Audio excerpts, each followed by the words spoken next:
Madam Clerk. So,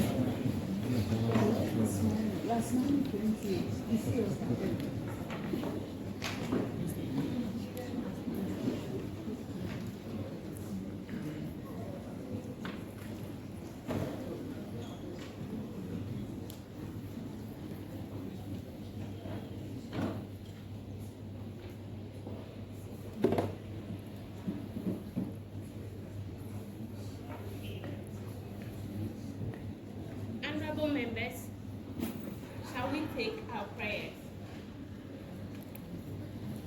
Almighty God, to look with favor upon this youth parliament. Grant that it may perform its high duty as in thy sight. Give divine guidance to the global president and the country head of Ghana. Endow members of parliament with discernment and vision, integrity and courage, that through the labor of this youth parliament, the interests and wishes of members may be well and truly served, and thy good purpose for the common human life be realized in our midst. O God, the vision for our youth parliament, fair as it might be, a country of righteousness, where none shall wrong his neighbor, a country of plenty, where evil and poverty shall be done away with, a country of brotherhood, where all success shall be founded on service, and honor shall be given to the deserving, a country of peace, where the youth parliament rests on the will of its members and the love for the common good. Bless the efforts of those who struggle to make this vision a living reality. Inspire and strengthen our people, that they may give time, thought, and sacrifice to speed the day of the coming beauty of the youth parliament.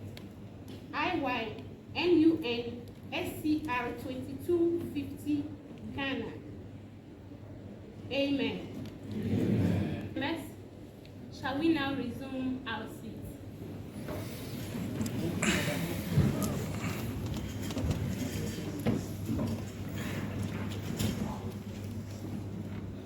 Honorable members, special guests of honor, invited guests, ladies and gentlemen, I humbly welcome you all to today's ceremony.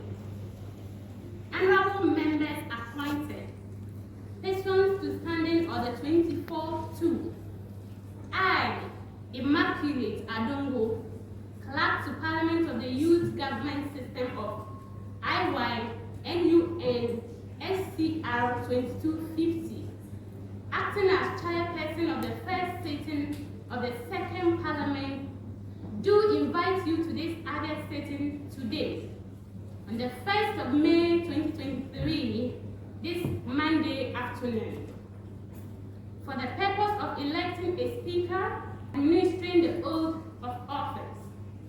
In accordance with the Constitution of the International Youth Network, we will proceed with the election of the Speaker of Parliament. I now respectfully call on the Majority Leader to nominate and read the profile of the Speaker. Honorable Jones. Madam Chairperson, honorable members, I am Jones Amegashie-Viglo, the Youth MP for Ho Central Constituency and Majority Leader. Madam Chairperson, I stand to nominate Right Honorable David Armstrong Donkor, a former student of Accra Technical University, a former of the SRC Parliamentary Council of Accra Technical University, as the Speaker of the First Parliament of the Youth Government System of the International Youth Network of United Nations Security Council Resolution 2250. I do hereby nominate. I thank you. Any seconder to the nomination? Madam Clerk, Chairperson, I'm Samson Amponsah Adjei, MP for Etiwa West and the Minority Leader of this Youth Parliament. The profile of the Speaker nominee speaks for itself. Therefore, I second my brother on the other side on the nomination of Honorable David Armstrong Donkor. Thank you. Honorable members, in the absence of any further nominations, nomination is therefore closed. I now may the respondents of the Speaker-elect conduct him to the Speaker's bench. I respectfully invite the global president or the country head to swear in the Speaker-elect.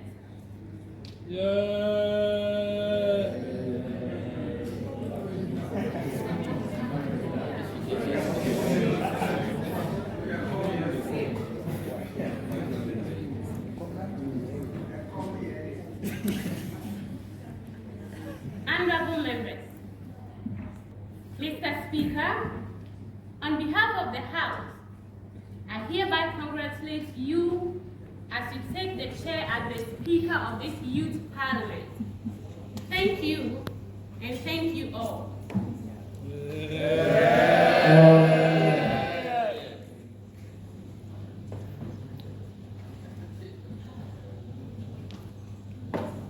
Mr. Speaker,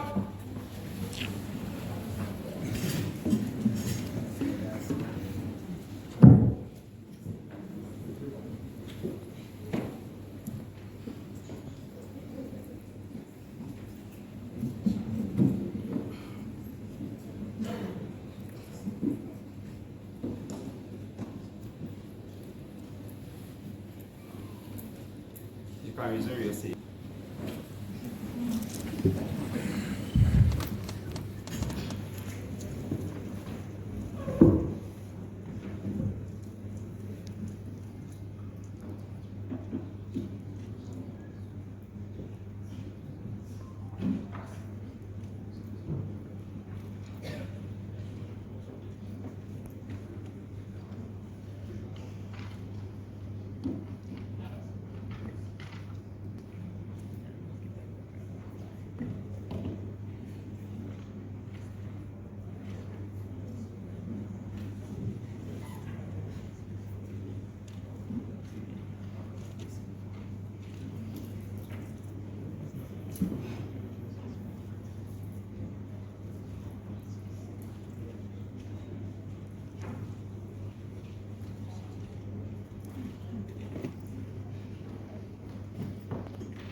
Honorable members, I would want to read my acceptance speech.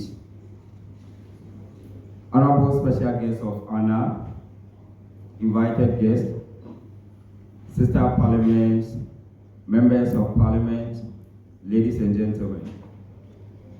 I want to seize this opportunity to thank you all for bestowing upon me this honor and great responsibility as the Speaker of this House. I wish to express my appreciation to the Almighty God for making this a possibility. I humbly convey my express appreciation to the Almighty God for making this a possibility. I humbly convey my sincere gratitude to you, honorable members, and for the nomination and election as Speaker of the Youth Parliament International Youth Network for UN Security Council, Resolution 2250. I harbor considerable knowledge and experience to guide this House achieve its aim and objectives. It is my duty as a custodian of the standing orders to uphold the principle and traditions of this House and to secure for each member the right to express their opinions within privileges of honorable members in the House. I will submit myself to the will of this House and pledge to serve you and the whole House. I will conscientiously discharge my duties as the Speaker of this House without a scintilla of biasness, fear, or favor. Honorable members, I promise to respect each and every member of the House as well as observers. I, addressing you as honorable, is a sign of respect. You will have my respect until you abuse it.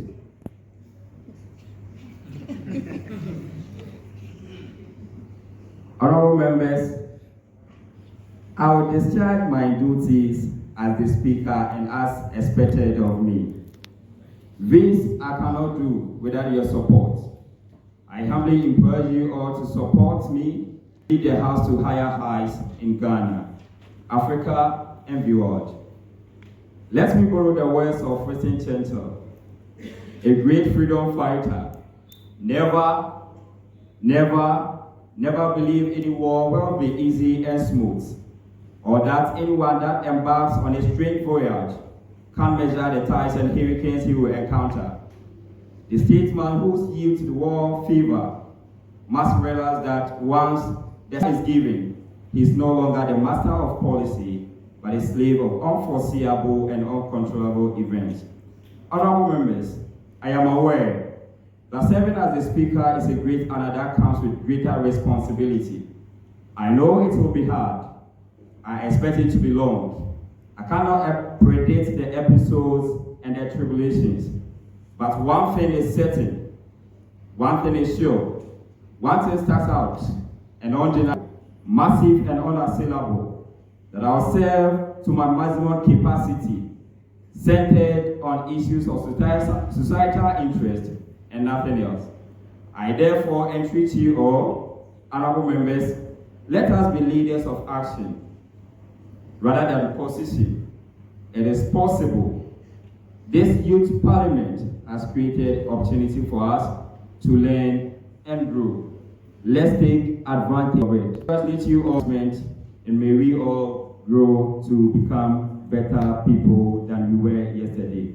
I thank you all for your attention, and may God bless us all.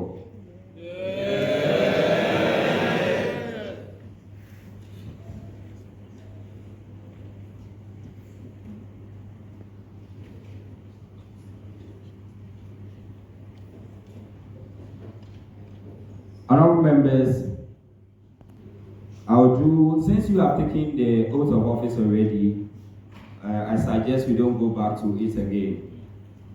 So I suggest we do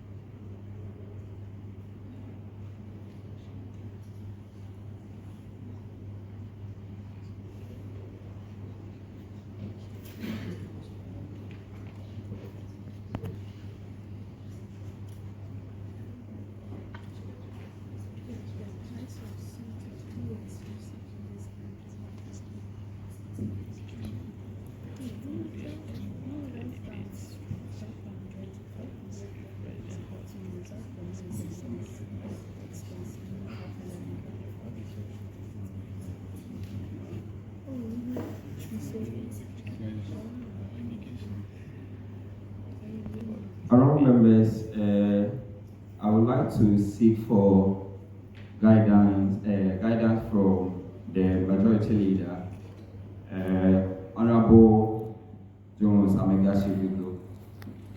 Thank you very much, Mr. Speaker. Mr. Speaker, I would like us to just proceed to introduce the leaders so that we can proceed and have item 5, which is a very important moment for the House. Speak briefly on item 6, and then we have the youth president and vice speak, and then we start the debate. Thank you very much. Thank you very much, leader.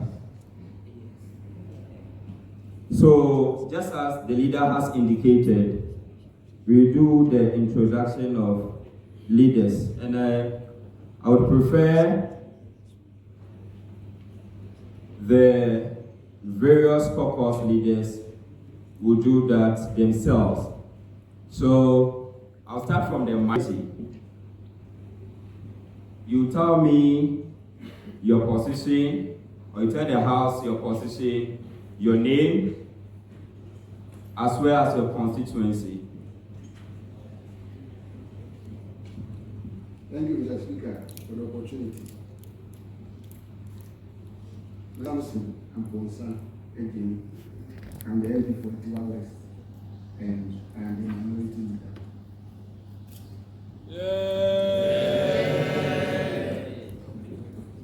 Next person.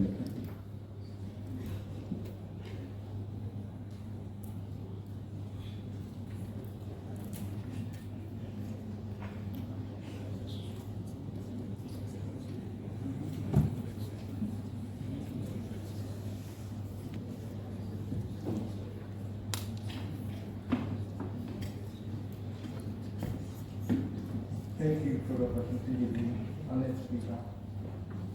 My name is Emmauclate Adongo, the Youth and Proceedings and the Presided Minority Group. Thank you. Honorable Japan, since you are a leader, I'm not okay with your present position.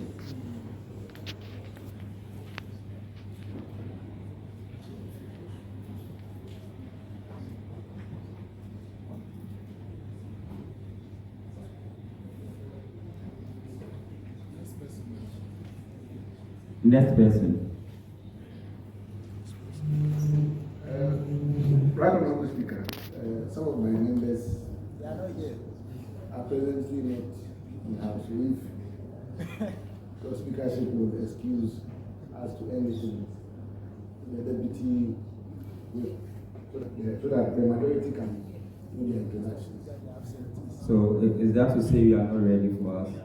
Mr. Speaker, we are ready, except that You are ready and you are not here. except that in order not to delay the program. So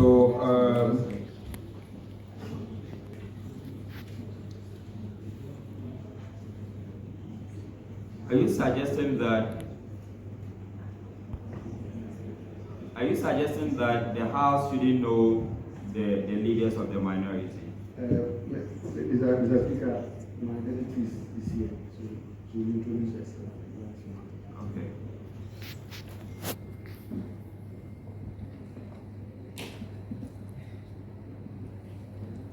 Mr. Speaker, is Rashida Aaron Juma. I'm the second deputy minority whip.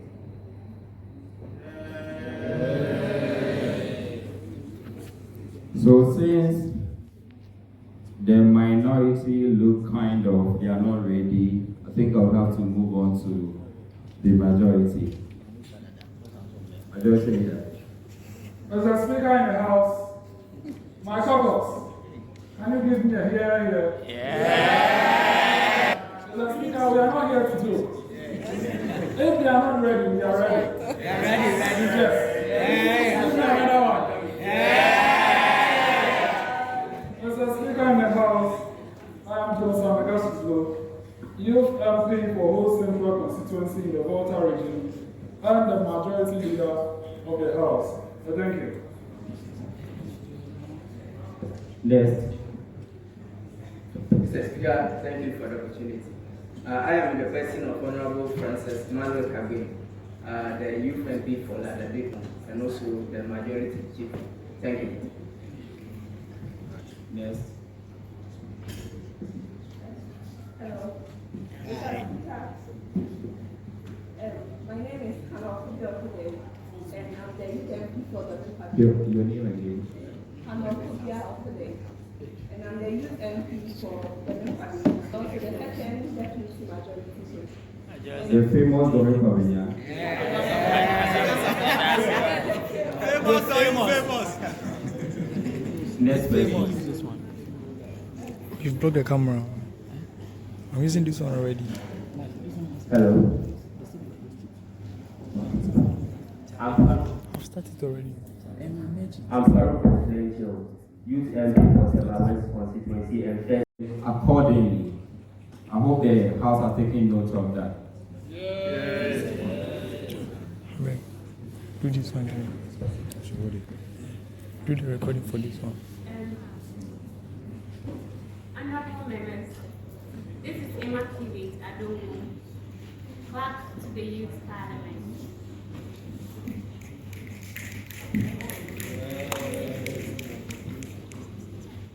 Honorable members, I'm Joseph Patrick, and I'm from Suffolk. I'm a shout to the Parliament. Thank you.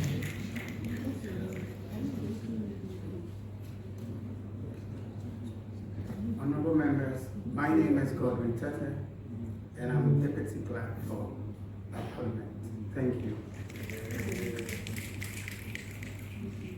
Honorable members, I'm Emmanuel Addison.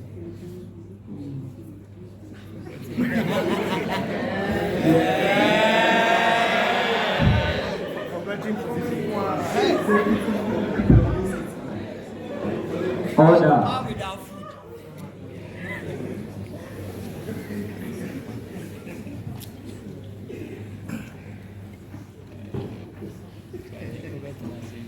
So that was the introduction of officials that have with me here. I'm the only speaker who has clerks who don't write.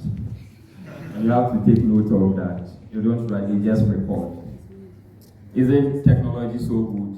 Yes.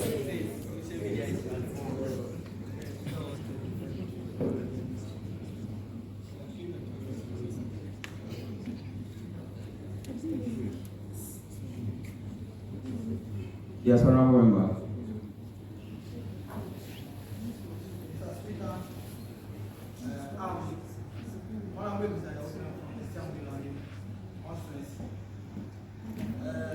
I don't side with what honorable minority leader did at this house. Since he's a lawmaker, he knows the right thing, and since your leaders didn't report to the sitting, I suggest that he should have known better by giving the names of leaders, the constituency they are coming from, and if there's any apology. Honorable, hold on. Thank you, right?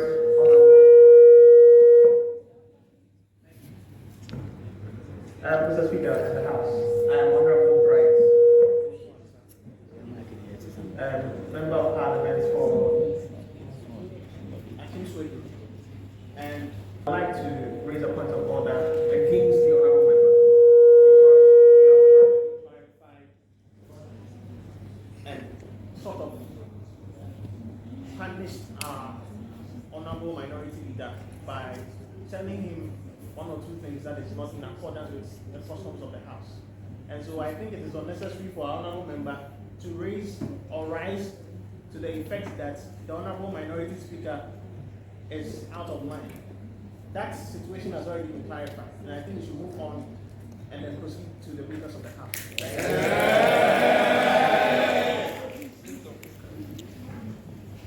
Thank you, Honorable Bright.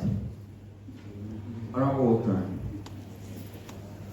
Thank you, Mr. Speaker. We are a house and we are not sitting. So I know since this lawmaker is insistent that you need to do the right thing and that you need to render apology why the leaders are not at the today's sitting. So you need to give us the reason why they I think you don't dictate the rules of this house.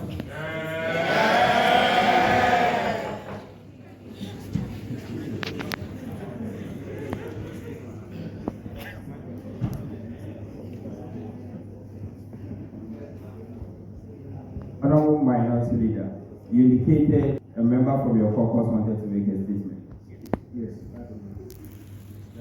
the member of Parliament. Thank you.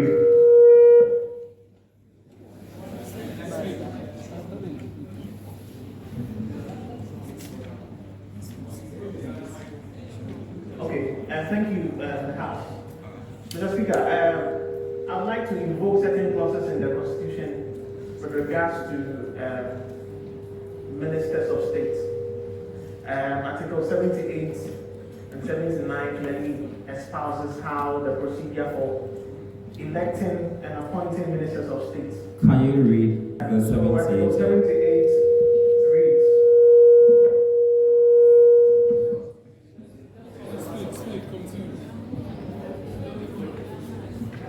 Those who have their mouth. Alright, so for the From which constitution are you reading? The 1992 Constitution. Since we are modeling the 1992 Constitution and we want to be exemplary leaders of parliament, I think this is the perfect guide for where I just wanted to know where you were reading from, your reference point. So the 1992 Constitution of Ghana. That's well. So Article 78 of the 1992 Constitution of Ghana reads that ministers of state shall be appointed by the president with prior approval of parliament from among members of parliament or persons qualified to be elected as members of parliament, except that majority of the ministers of state shall be appointed from among members of parliament. And I think in this house, in this parliament, we have a lot of our ministers who are not appointed from amongst members of parliament. And I'm just seeking to invoke this particular clause so that we can have members who will be appointed as among members of parliament. Now, the interesting thing about having members of parliament doubling as ministers is you are not here for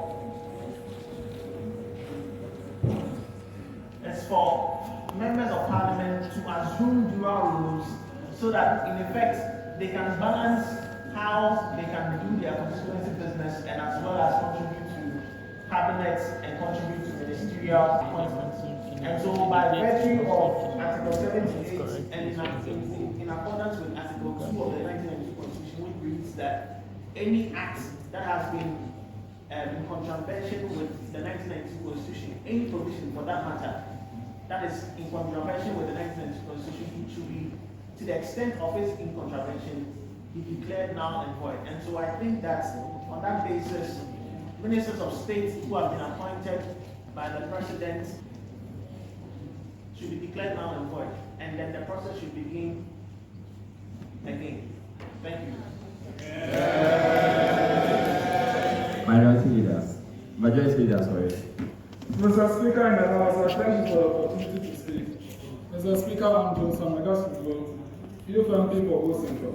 Mr. Speaker, first of all, the honourable member is completely out of order.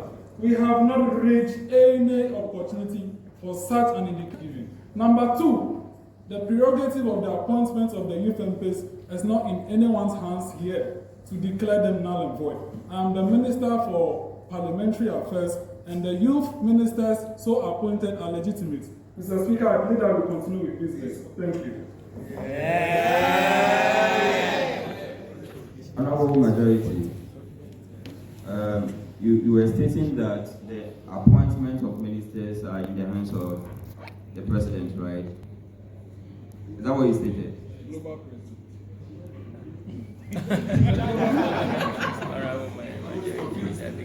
The global president. So, he read from their constitution, right? Mr. Speaker, if I may defend my position. Yes, I agree that there is an existing constitution.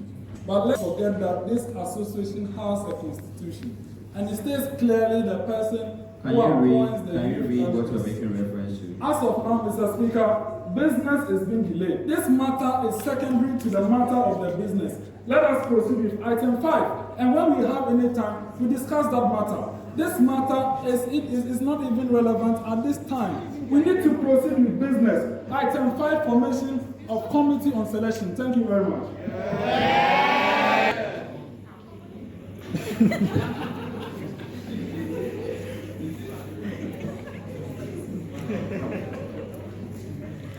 Thank you, Right Honourable Speaker and the White House. I want to follow up on what the majority leader said. In every organization, we have what we call values. And as part of the values, they have what they do, even if we don't have a written document. So let's not be traveling out of the scope. The majority leader is right. And for now, maybe precedents, we can't tell what is written, but per the values and the customs of the organization, it is wise for the president, the global president, to do that. And that has been done. Why are we prolonging this? Yeah. Please, let's carry on with business, as the majority leader said. Thank you. So I think you are siding with your leader, right? On this that we have documents guiding the organization and values. Okay. So I might not have idea of that. So it will be better you refer me to that document, then I'll confirm. So we can move on. Honorable Bright. Thank you, Mr. Speaker. I want to first of all maybe caution. I have a decision to caution, but I think that this has to go around. We are doing this because we want to uphold the Constitution. This Constitution is the supreme law of the land.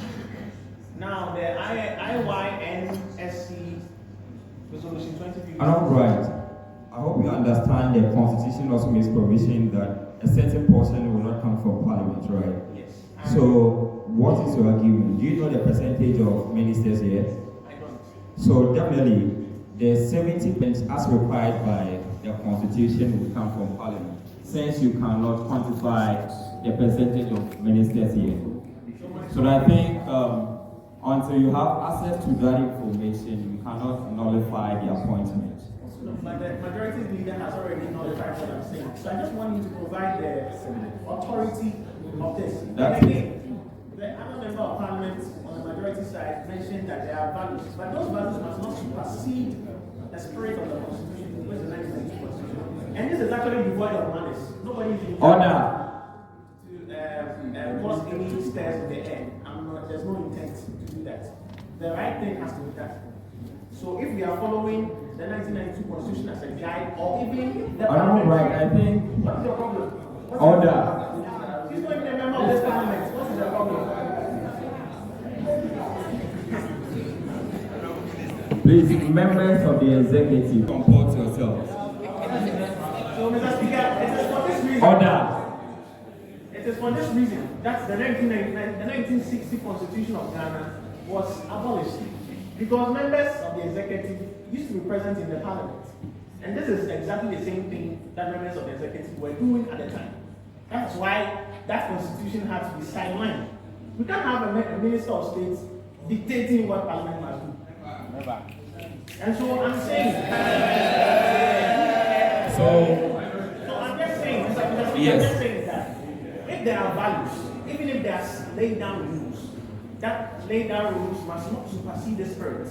Again, even if our constitution for the association decides that members of parliament or ministers of state can be elected outside parliament, that's fine. We just need an authority from that. I don't need a majority leader to be telling me its values, but there's no state authority. That is the essence of this house, a house of record. Thank you. Thank you.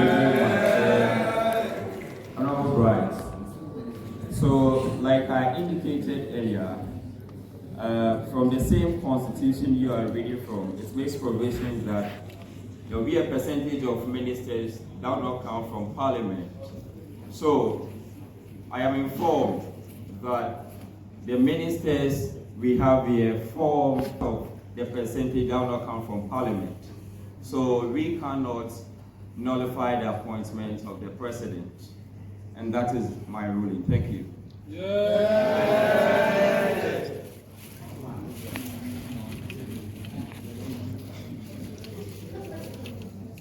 Our members, we move to commencement of parliamentary business. Item 5. Mr. Speaker and the House, I thank you very much for the meeting. Finally, we are continuing business. Mr. Speaker, the Committee on Selection is clearly stated in our Constitution and the standing orders we are working on. Honourable members, I want to plead with you that we want to beat time. At least by 3 o'clock, 3:30, we should be gone. So please, help us fasten business. Okay, I want to plead with you. Mr. Speaker, the Committee on Selection is a committee chaired by the Speaker, of which it has the Deputy Speakers, the leaders of the House, and the whips of the House. All parts of it responsible for appointing members into committees of the House, both the select and the standing committees of the House. Mr. Speaker, I hereby move that the Committee of Selection so be formed and present their report at the second sitting of the House, forming all the committees of the House, stating clearly their chairpersons, vice chairpersons, ranking members, and deputy ranking members. I thank you. Thank you, Honorable Majority Leader. Any seconder to the motion moved by the Majority Leader? Right Honorable, be on the minority side, second the motion. Committees to be constituted.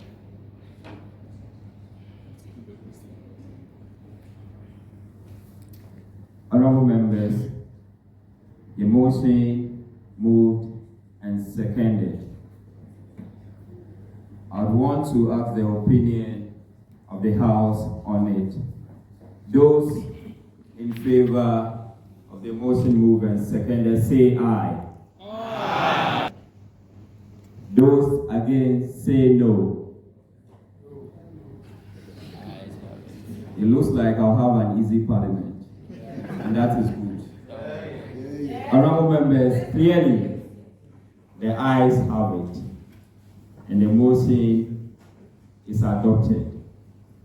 So, just as it was moved by the Majority Leader, the committees will be formed, then I'll head the Committee on Selection, then we make sure we form all the necessary committees, being standing committee, select committee, ad hoc if necessary.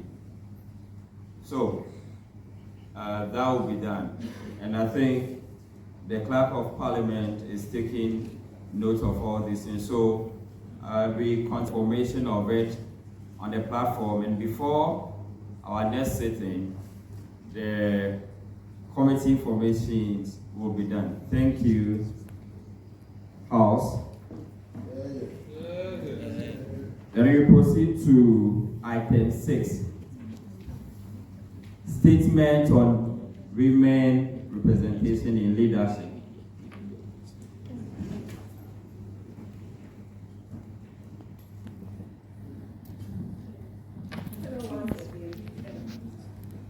Honorable Speaker, my name is Emmauclate, Youth MP for the Republic, and I want to say something small on representation of women in Parliament, or representation of women in leadership positions. So there is a clear example here that the representation of women is not encouraging. I can say that the number here will not even get to 10% of the population here. So I'll just entreat women. We the women here, we should also encourage other women to be taking leadership portfolios when they come across. And also, I think sometimes the men feel we are not capable of holding positions. So I heard someone saying that, so I heard a man once say that women should not be given, and that's, if you give a woman position, you should just give her manager. Why should you give a woman MP? Or why should you give a woman minister? Sometimes we don't portray our potentials very well. So I'll encourage all the women here to stand up, yes, because we are more than capable of holding positions. We are more than capable. We can be like the men. So we should also encourage other women.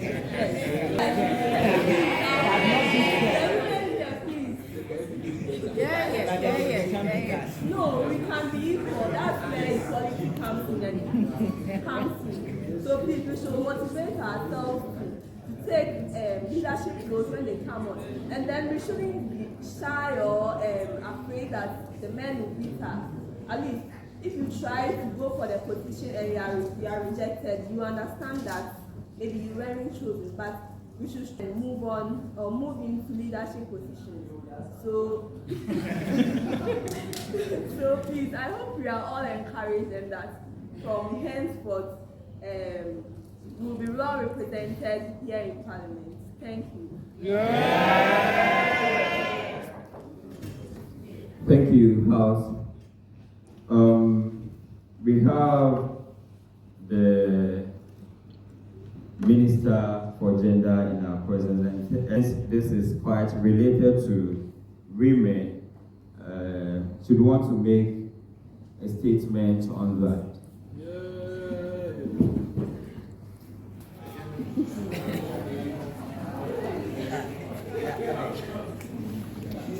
Alright, thank you, Mr. Speaker in the House. My name is Elizabeth Mante, Minister for Gender, Children and Social Protection. So, women's participation in leadership and political power are essential to the Sustainable Development Goal by 2030. However, data shows that women have left a little. Honorable Minister, please hold on. Honorable Bright. Thank you, Mr. Speaker. Mr. Speaker of the House, I think that our Honorable Minister, I don't know whether to call her Honorable Minister yet. Parliament has to recognize these ministers in the House. That is the procedure. So if it is in the right sense, that's what I was calling earlier for the right thing to be done. So if we know that, okay, these are the ministers that the President has appointed by himself, then Parliament will recognize these ministers. They will know how many ministers that need to be nominated by either the leadership of Parliament to represent either of the purposes. That is the procedure.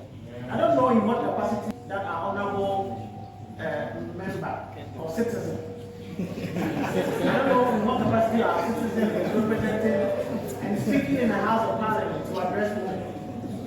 And it's not done anywhere. And so, please respectfully, Mr. Speaker in the House, with all due respect to the President who is also present in the House, I think that these ministers have to be recognized by the House and be accepted. Thank you. Thank you.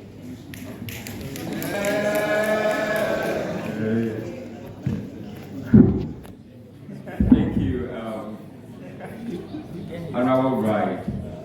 I think I made a ruling earlier on that, and then I don't know what you are seeking for, either to be sure or you want them to be known to Parliament so we recognize them, or you are still on the nullifying their appointment. What is your point? Thank you, Mr. Speaker. And I think I can see a lot of the majority of the President nodding their heads what I'm saying. And Mr. Speaker, I think that the reason why I'm still being vociferous about this matter is that there's a Supreme Court hearing between Amegashie and Kufuor, when Kufuor, some ministers of MPs, ministers of states, they were not vetted, they were not approved by Parliament, and they were working in the Parliament House, in the Jubilee House. The Supreme Court held that that particular activity was in contravention with the Constitution. And so the reason why I was on the point that these ministers have to be vetted, or so to speak, recognized by Parliament in our setting. We cannot vet them again because leadership has already been vetted. They've already taken their inaugural. So we need to recognize these ministers. Who is Minister A? Who is Minister B? What capacity? Then we know in which area that whether the majority caucus or the minority caucus will elect deputy ministers or elect ministers to complement the president's job. So, Mr. Speaker, someone did throw over there because he's not a member of parliament, doesn't understand the procedure.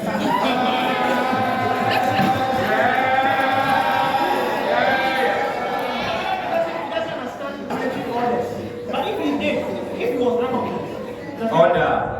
Mr. Speaker, if this member was recognized in Parliament, or if he vetted, maybe he would have been disqualified. He's doing show in Parliament.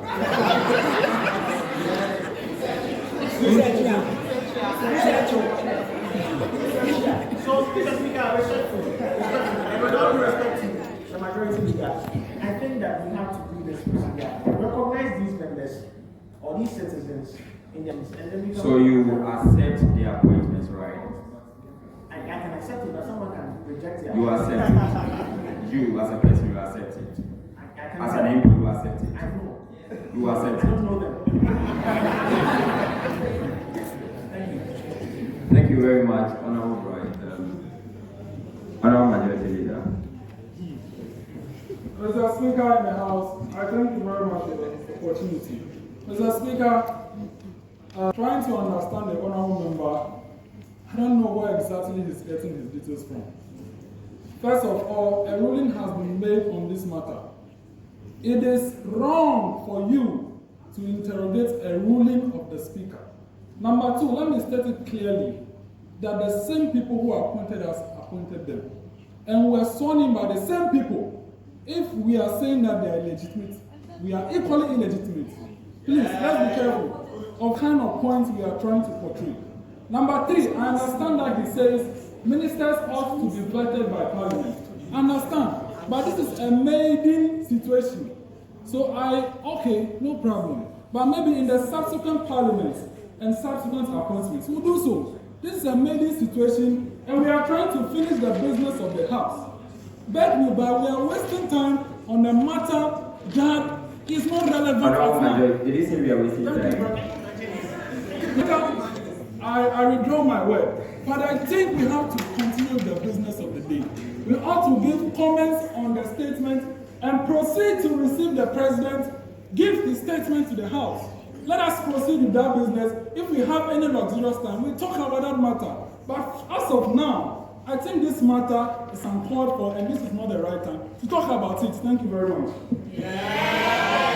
Honorable Minority. Thank you, Mr. Speaker. Right or now, I think that even in the practice of our Ghanaian Parliament, when there are dignitaries in Parliament, the Honorable Speaker introduces them to the House. I think my honorable member's contention is just that these are strangers in the House. We do not know them. So to solve this, if your speakership can give it to the members of the executive here, so that the House can know them and then we can refer them.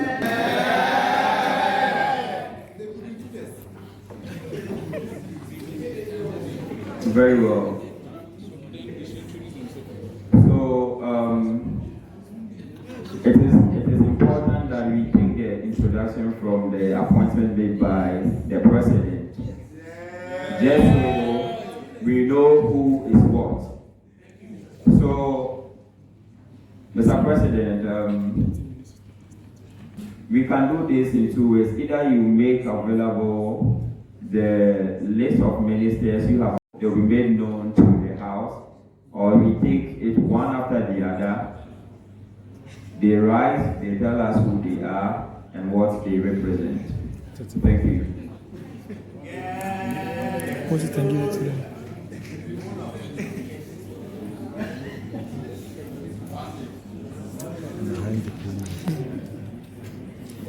Where is he? Where is the guy? Right Honorable Speaker. Respectfully, before I go ahead to do what you have asked of me and my office to do, I would like to put across this very important information. Two basic principles in law. One, volenti non fit injuria. And second, estape cosa non oritio actu. The young man before this honorable House has raised certain issues. Some are in the right direction, but others are rather mischievous and misleading the House. I was patiently waiting to be called. Mr. President, kindly take your seat from me. Right Honorable Speaker. Right Honorable Speaker. You know the direction of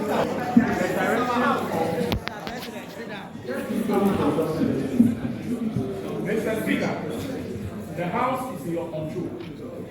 And respectfully, as Mr. President, respectfully. I'm making a very important point.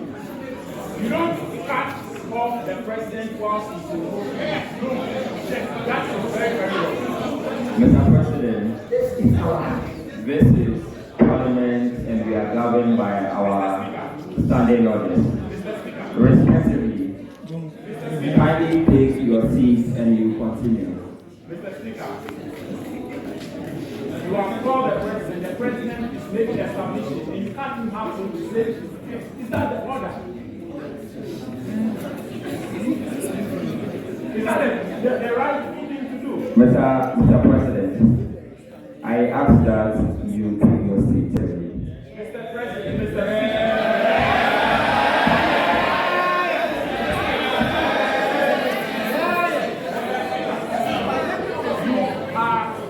You are channeling a course which is very honorable. Order. Mr. Speaker. Order. Mr. Speaker. Mr. President. You are channeling the course of this year. Mr. President. Youth government. Mr. President, please hold on. You don't cut the president out. You know the direction.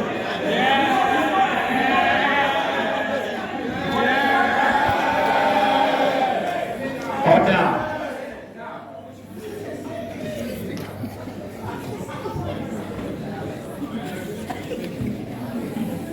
Mr. President, help the House and let's do in a very honorable way.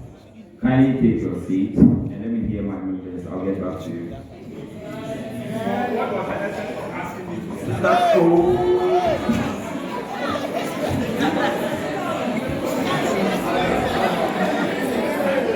Order.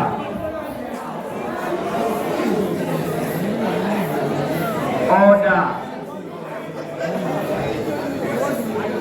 All members, order.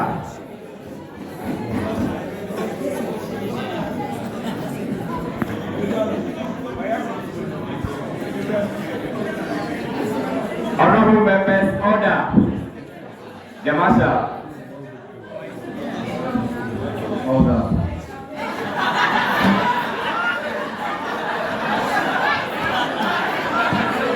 Order in the Parliament, please.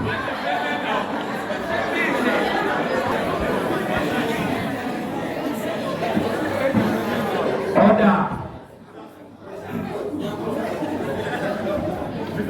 Honorable members, order. The President is still talking. Order. Mr. President. Mr. Speaker. Please take your seat. Before I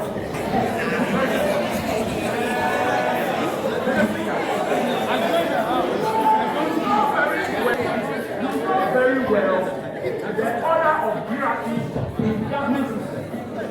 You do know very well the order of hierarchy in government system. And so for the Honorable members, Parliament is a different place. Honorable members, order.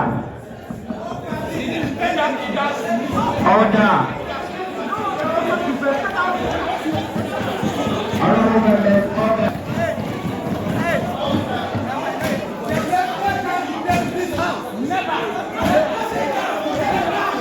Order.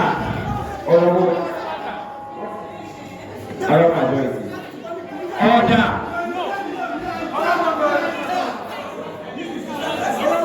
Honorable members, order. Honorable members, please, honorable members, may I plead on your indulgence? In a learning faculty, yes, some flaws will be there, but please, may I plead on you that let us just iron out what is wrong. We are set and move on with business. By honorable members, order. Mr. President, please, on behalf of my house, I want to plead for you to reserve what you say, and when you approach the podium, you say, I beg you, thank you very much.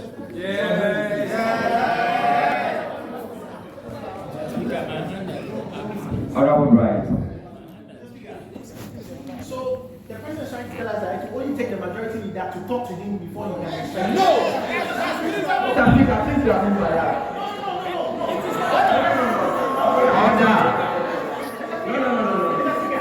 Hold on. Honorable. Mr. Speaker. Order. Mr. Speaker, my name is Honorable Dr. George Kwekudakun, MP for Can you speak on the microphone? Because of the echo. For Abetifi constituency. I think that we are a house of order, and also respect is given to each member of this house. Mr. President, though I'm a majority member, I will not allow a fellow honorable in this court, young man. We are in a house of order, and so I expect that the president will address our honorable member very well in his speech. I think that is very basic. Thank you.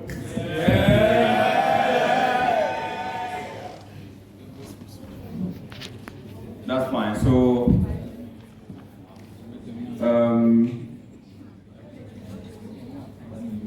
comments on the statement made by the honorable member, two from each side, and I'll start from the minority caucus. Two comments. You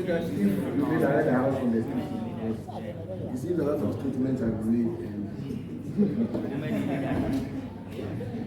I'm talking about item 6. Item 6.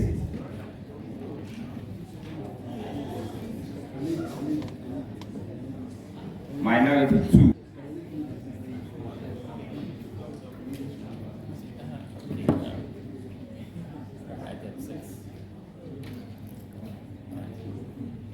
Honorable member, Honorable George Kwekudakun went before Abetifi. Are you part of the minority? Majority. Can you I'm picking from the minority. If the minority is not ready.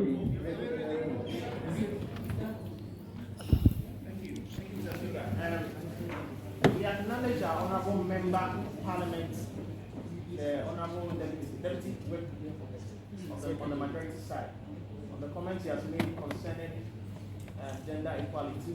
However, I think that some of the comments were based on trivialities and assumptions. And I don't want to use the word sexist, although I already said it. She made certain comments that suggested that she was a little sexist towards men. As a man, I don't take delight in that. And as much as we want to ensure that women are being leaders of society, they are projecting the image of society, the women in this house want. We as men want that to happen as well. And so I think that some of the comments were based on mere trivialities. Some of the comments were, sorry to say, out of context. And she made so many comments. If I say examples, she knows what she said. And she admits that some of the comments were, I see majority leader nodding to what I say.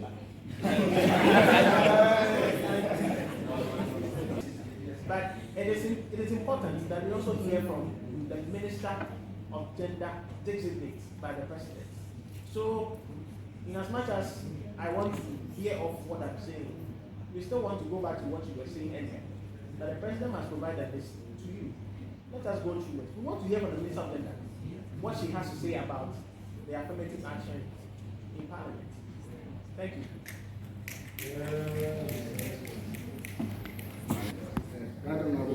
Thank you for the opportunity.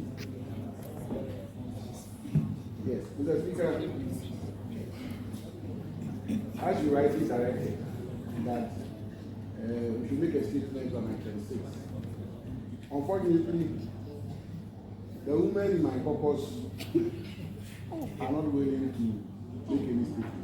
And I'm saying this as evidence that the women don't come out as we expect them to. We have an affirmative action bill in Parliament. We are hoping that this current House will pass, that the Ghana's Parliament. And all the time we'll be talking about projecting women.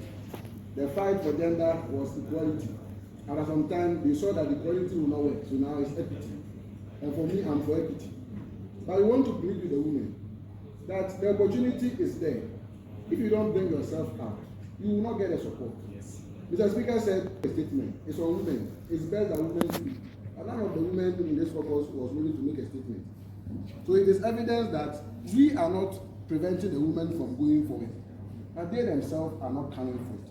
And if they are not coming for it, the men will take the opportunity because the vacancy must be filled. Yes. So I want to say to all the women here, for me as a person, we all know, as the Bible says, men came for women. So we are all born like women. So we respect women. But bring yourselves out and they will support you. If you don't bring yourself, we will keep on making this gender fight, making it, and we will not see it anymore. Thank you, Mr. Majority.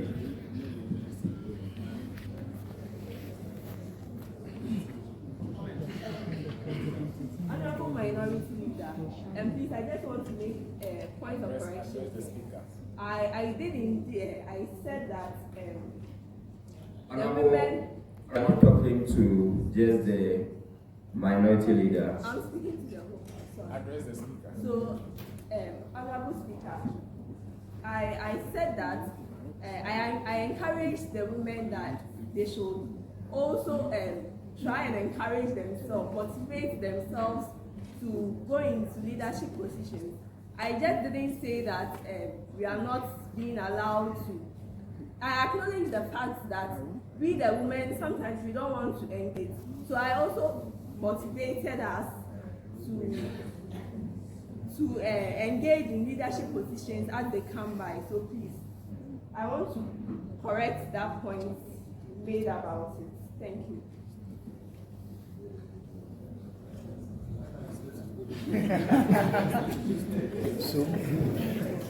Thank you very much, Mr. Speaker.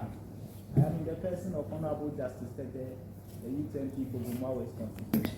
Mr. Speaker, at the point I was beginning to think I'm a ghost because of the consistent unacknowledgement of my points of I cannot hear you.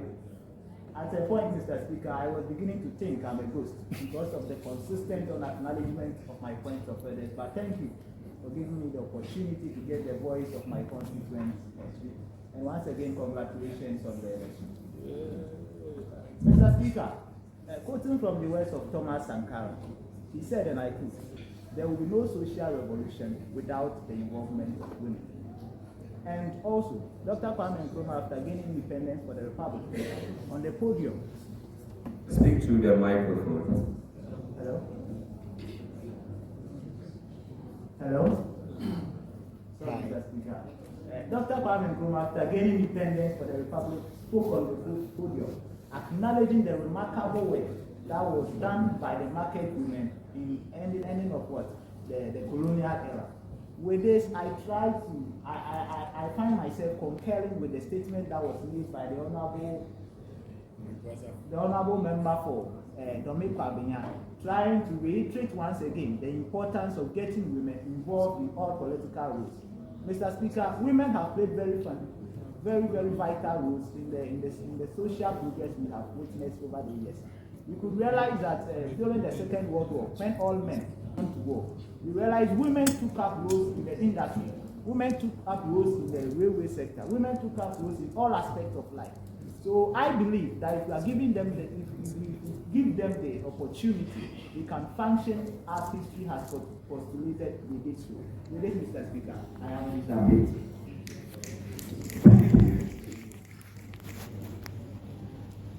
You've made two comments and two from here. But before I move on, just as indicated by the majority leader, we are still learning and errors will come, but you have to learn it the best way. When you have the president speaking, we don't put him to order.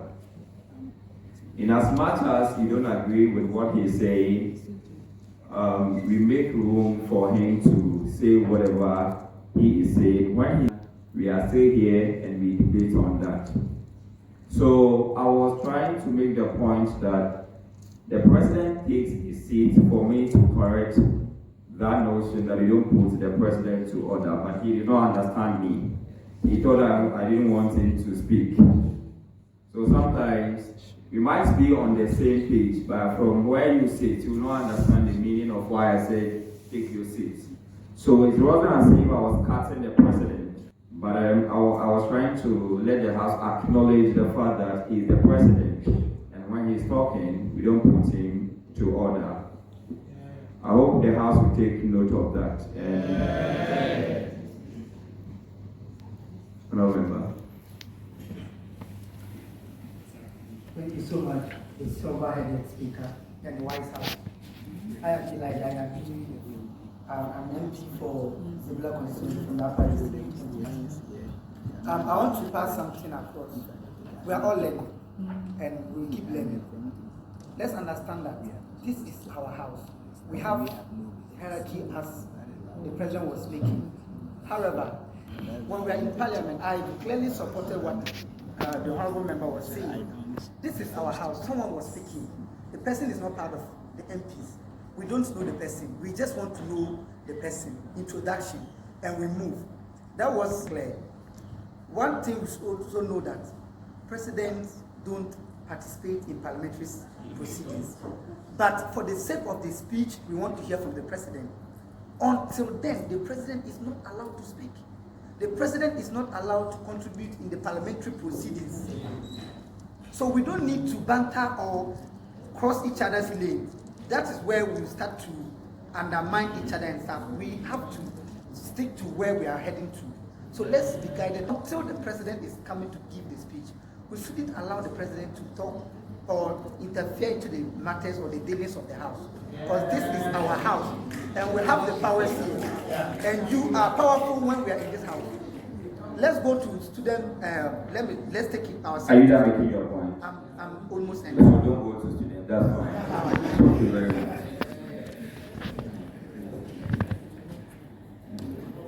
So, I'll start to what Honorable Bryce said and the House agreed on, that the President made known his appointees, the ministers to the House, so we can recognize them as such. So, Mr. President, like I requested earlier, either we do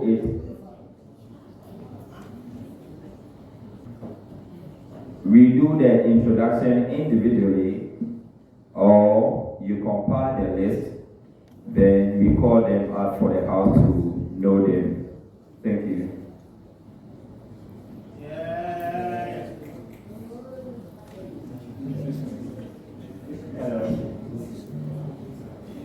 Address leader. Mr. Speaker in the House, I thank you for the opportunity to speak. Mr. Speaker, virtually we are approaching at 9. If I may plead, let us receive the youth president, give his speech, and in ending his speech, we will introduce all his ministers, and whatever we do, we do. And then we debate and we adjourn the House. Thank you very much.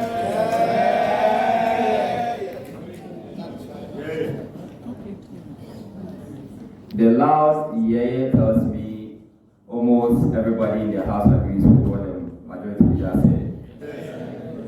Isn't it? Yes.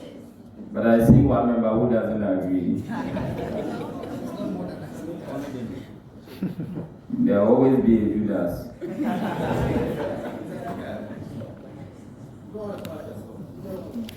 Honorable Clerk. Thank you, Mr. Speaker.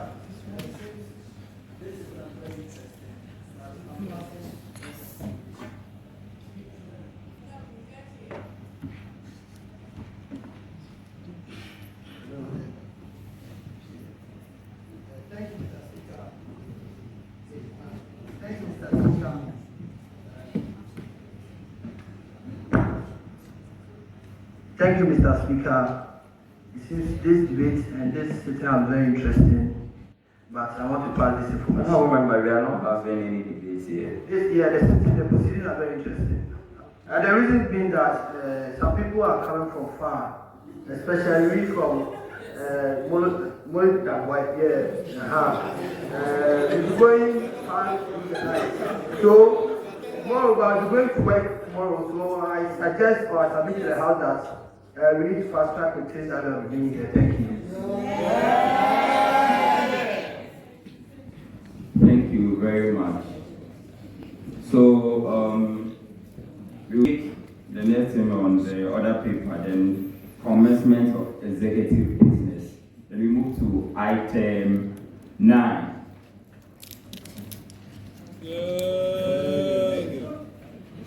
Youth Government Inaugural Speech by Youth President.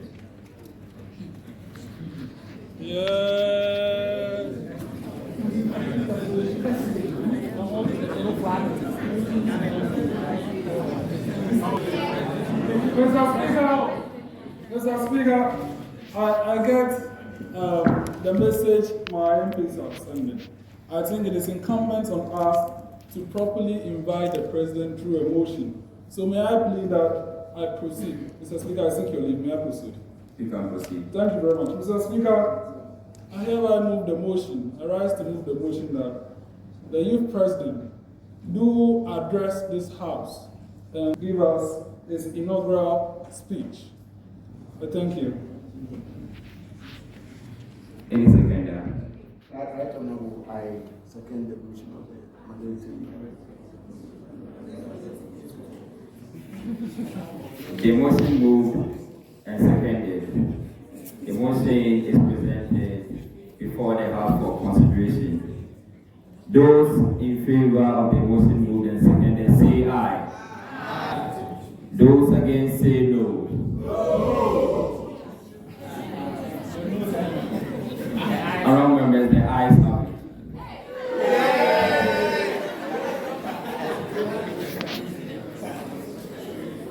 Now, we will invite the President, His Excellency, to give his speech or his inaugural speech. Order.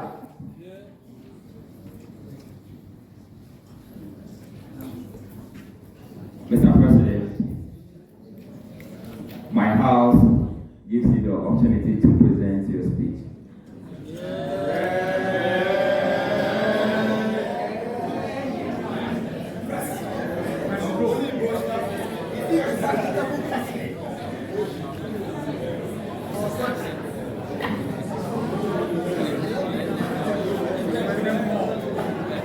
Order. The Right Honorable Speaker of this Honorable House, majority and minority leaders, all honorable members duly acknowledged. Good afternoon. I'm so humbled and privileged to appear before this August House to deliver my inaugural speech in respect of the Youth Government System or Initiative. The Youth Government, under the International Youth Network for UN Security Council's Resolution 2250. For those of us who have been with the old system, would appreciate the journey, the struggle, and the turmoil that the youth government system went through till date that we are gathered here. The glamour and beauty some of us celebrate, and the various commentaries of this is our house, which we all know, went through some hard moments.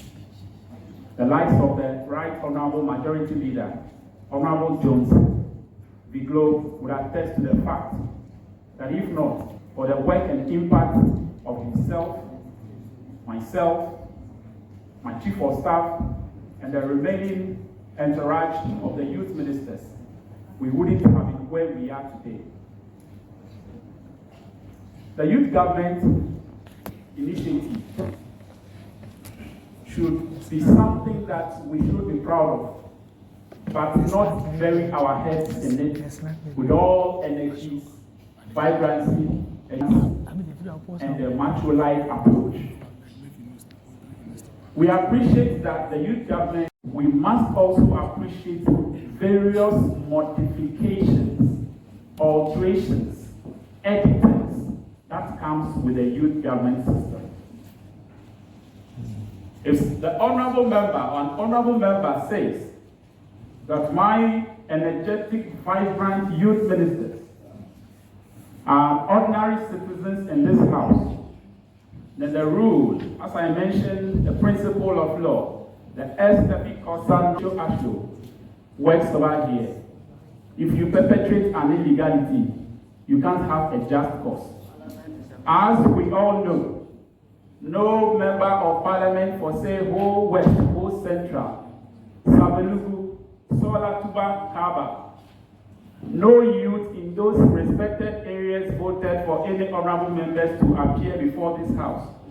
And so, you having the privilege to represent a catchment area does not make you a superior human being, but rather we must all subject ourselves to learning, humility and learning. In that regard, then all of us are moving illegalities, which I don't want to stress, because I respect every single honorable member in this house. And for that matter, we must work together. We must weave energies together. Let us not practice what we see in the mainstream of governance, where you see, quote, NDC, NPP fight, debate, do all forms of things in parliament. You see them fight, move ballot boxes. I stand for peace. I stand for unity. I stand for every youth across this country. And I am ready that we all put our attention to the cause to work. They are doing things that we know very well that we have never been happy with. If nothing at all, the average age in this house will be 20, 23, 24, 25. And one way or the other in your closet, you have ever agreed that the country is moving in the wrong direction. And you are of the conviction that the youth are the future. The youth will be able to change the narrative. And so if we have a youth government, a simple one for this matter, and we can't all weave into our ideas where we massage each other's wrong and correct with a proper approach, but taking some of these directions, categorizing, discriminating our very own people, then we are rather misleading the house. Ladies and gentlemen, I am humbled and most privileged, having traveled across every district and every region in this country, to know our young people are going through. The youth government system and what we must put on our shoulders as charge is not, respectfully, not wearing our hats, our lapels, our suits, and our tie to always appear in an August house such as this. There are young people who don't have one city to fend for themselves. When you go to Addo, Amante, Tampo, Techiman, and some other places, people are still drinking from that same water that cattle drop their excreta in.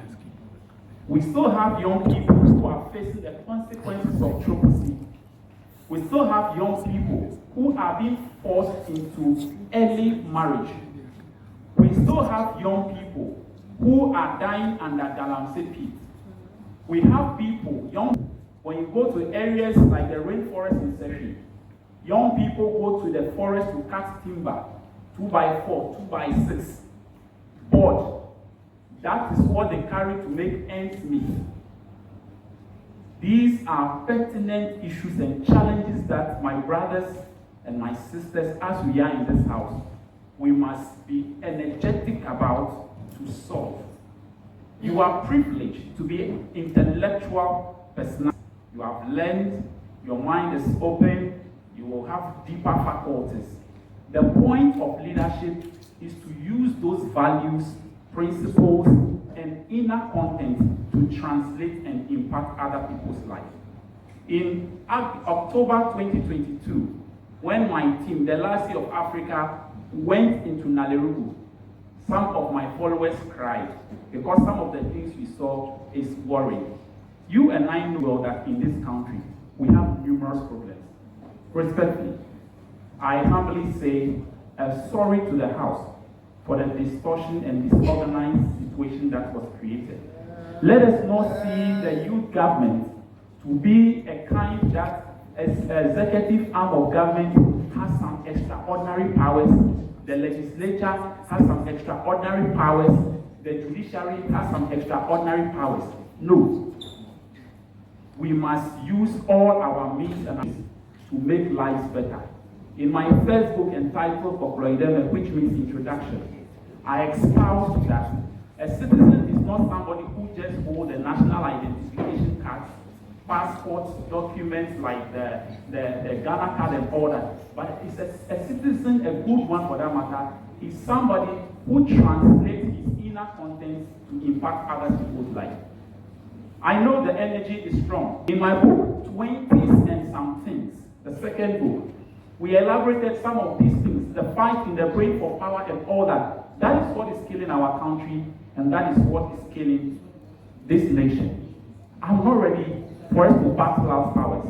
I am not ready to compete with any of the leaders, my right honorable speaker here, majority, minority. I am telling you that these are things that is happening in our parliament and it's killing the nation. We want to lead a youth government system where we will use our life, our skills to translate and transform people's lives. I could have said I'm a youth president, but earlier this morning, a young man who was stranded without to fix a tie walked and asked who can fix it. He didn't even know my status. I took it simply and fixed it for him. That is what I am. I am not big. I am not huge. I'm nothing but a servant, because I've always addressed myself as the grace bought chaff, the chaff bought by grace. And wherever I find myself, we all must rise. That is my impact. For me, there are only three things that I know. 1, Ghana first. 2, Ghana first. And 3, I will always repeat the first 2, Ghana first. I will be privileged to welcome every member of this house, finally, to Set People Global, an initiative on UN and an initiative on sustainability leadership. You can go online and Google. 60 young people across 140 plus countries have been selected to represent their respective countries in Maine, United States of America. You can Google and search who or which people were selected from Ghana. I am passionate about bringing opportunities to all of us. I am about transforming people. I am passionate of making this country great. I am passionate, and I know that with your strength, with his strength, and with Bright, his energies, we all can do something together. Respected ladies and gentlemen, let us work to make Ghana great and strong. I thank you very much for your attention. Before I take leave, respectfully, Right Honorable, I pray before this Honorable House to introduce to you a session of our youth ministers. It's unfortunate, some on their way from all the way from Sunyani, others on their way from Tamale. Joining us this morning, we had some news that was not so comfortable, and so they have to return. Others who are not in the house at the moment have filed reasons for their absence. It is great to disrespect this right honorable house and not to show their presence. Respectfully, those that are present, I will announce them to the house and will give them the needed accord and the respect. Honorable Samuel Amponsah, he is the youth minister for roads and highways. Samuel Amponsah, Honorable Samuel. Honorable Emmauclate Adongo, youth minister for water and sanitation. Honorable Minister for Trade and Industry, Frederick Say. The Honorable Minister for Youth, respectfully, for Youth Minister for Works and Housing, Samson Amponsah. Some are not here, but those that are here, they will really acknowledge themselves. The Honorable Deputy Chief of Staff, Emmauclate Adongo. The Honorable Youth Minister for Education, Francis Fule Koloko. The Honorable Youth Minister for Defense, Ivan Obinlade. the Honorable Youth Minister for National Security, Ni Ama Ashidan, the Honorable Minister for Western Region, the Western Regional Minister, Honorable Maxwell Emeka, the Honorable Minister for Energy, Adjei Ting Kofi, the Honorable Minister for Information, Honorable Eric Belleton Nyaku Walker, the Honorable Youth Minister for Finance as Honorable Brother Samuel Obin Bedu, the Honorable Youth Minister, Upper East Regional Minister, Tindanzo Francis Subuyana, the Honorable Deputy Chief of Staff, Honorable Edu Samuel Kwesi. Okay. The Honorable Youth Minister for Communication, Honorable Esther Tra. And I am privileged to inform the House that the Youth Minister for Parliamentary Affairs is the very own Majority Leader, Honorable Jones Amegashie-Viglo. The Youth Minister for Foreign Affairs and Regional Integration, Honorable Emmanuel Obeying. The Honorable Youth Minister for Transportation, Zachariah Addo. Okay. Honorable Youth Minister for Health, Thierry Johnson Joseph. The Honorable Youth Minister for Fisheries and Aquaculture Development, Honorable Amina Yakubu.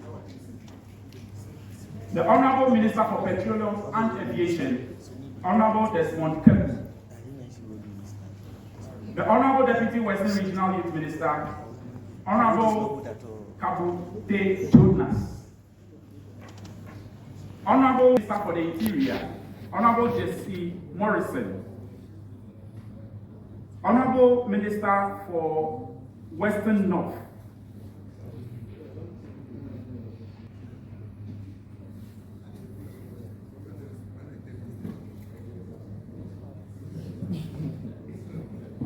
the Honorable Minister for Western North, in the person of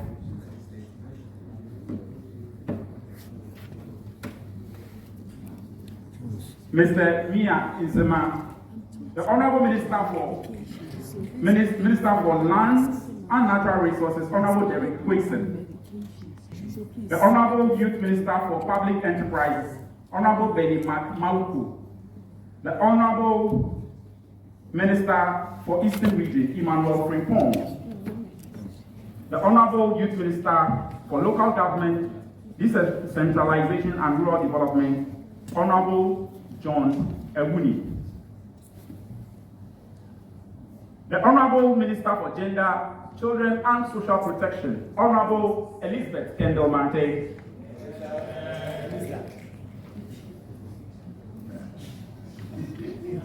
the Honorable Chief of Staff of the Executive is Mr. Wisdom Umaji.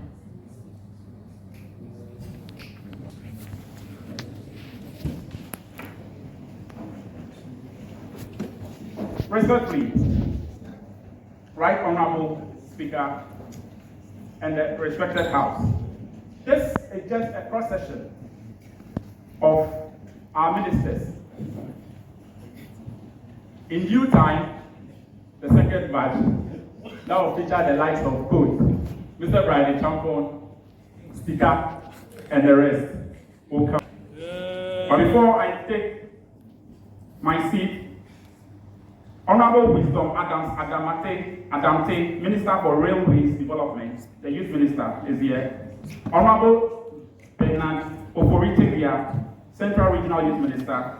Honorable Ishmael Martin Ebe, Minister for Employment and Labor Relations. Honorable Cecilia Pachi, Ashanti Regional Youth Minister. They are all in the House and duly acknowledged. Someone is testing. Finally, before I go, respected House and honorable members, I wish you happy holiday, May Day, because all of us, one way or the other, is contributing to the progress and the development of the country. Whilst we go back to our various destinations and locations, I humbly entreat each and every person to be of good behavior, to move away from any forms of violence, chaos, or anything that would distort the peace of our country. Let us be guided in speech and our actions. And also, let us remember that no one person can whistle a symphony. It takes the whole orchestra to play it. I thank you very much for your attention. Same to you back. God bless you.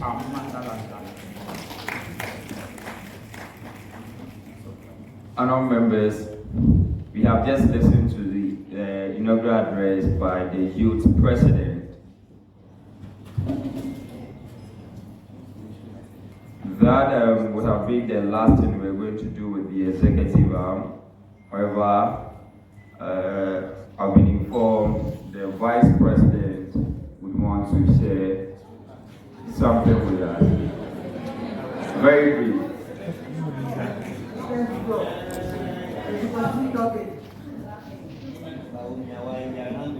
Thank you. My name is Adam Fari, Lawyer Adam Fari. Mr. Speaker, Deputy Speaker, clerks, majority and minority leader, chief whips, ministers, members of parliament, all protocols observed, ladies and gentlemen, thank you once again. I mean, after that remarkable speech, I don't know what I'm going to say, but I'll try.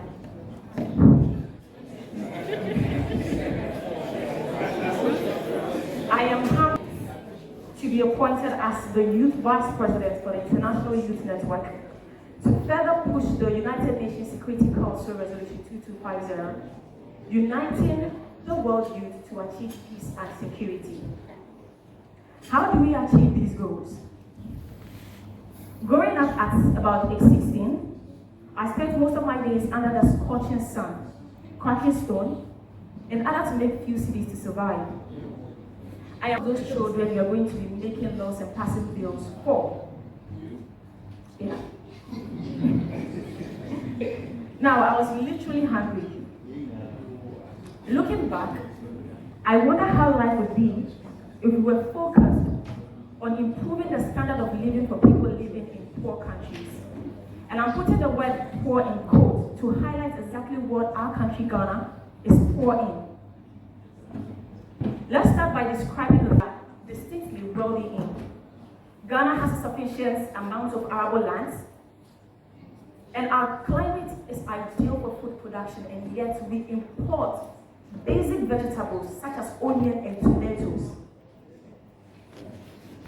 We have crude oil, minerals. We export crude oil, gold, and other valuable minerals, and yet we import petroleum-based products. Ocean-fronted lakes. Ghana is home to 550 kilometers of coastal lines and blessed with Lake Volta, which covers about 8,500 square kilometers, and yet we import fish. Don't worry, I have a point. We are talented people. From personal experience, and I can see most of you, we have a reservoir of bright, talented, hardworking people. Yet it's really difficult for myself and so many others to acquire basic quality education. We are blessed to come from a country that is rich in so many things, and I am really grateful that I've been put in a position that I hope will raise the levels of the things that we are poor in, and those are transparency and accountability. Now, I believe the goals of the United Nations Security Council Resolution 2250 can be achieved by having transparency and accountability. That will leave the economic fortunes of Ghana. These seemingly simple things will lead to controlling fluctuations in our economy and give the youth the hope and belief that Ghana's best days are ahead. Now, as we model our mainstream proceedings in Parliament, I hope we learn to set exemplary rules and standards for ourselves and the next generation to serve with transparency and and be ready to be held accountable for their actions. Now remember, quality education, opportunity, and hope, and a better future and now is what keeps people from falling into despair. So finally, I am making a courtesy call to all of you that we should all come together and work hard to lift Mother Ghana high. Thank you very much.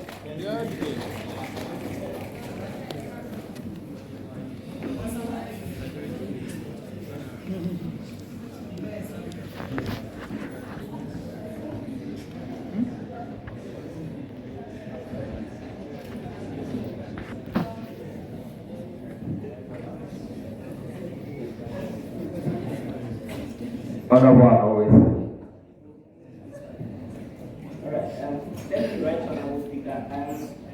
I think since you said this was the last thing that you are dealing with, I want to seek your guidance on when the Honorable Minister for Children and Women, Children and Social Protection was speaking. I think she was interrupted in a way. I don't know whether she completed it. Thank you very much. I think for the purposes of time and those who will be going to volleyball like myself, we need to do that some other time, maybe our next sitting.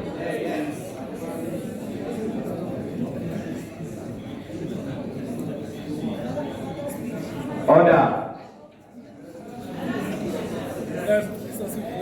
Order.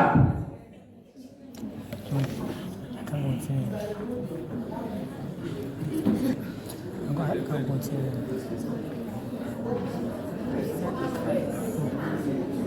This answer passed, sacrifice the request for it. But at least it's surely something. Because we came here around, we left work at 2. So now we're not taking any food. Order. 2 minutes. We are taking, it's not a speech, actually. The Chief of Staff just want to make a 1 minute statement, just short. Let's listen to it.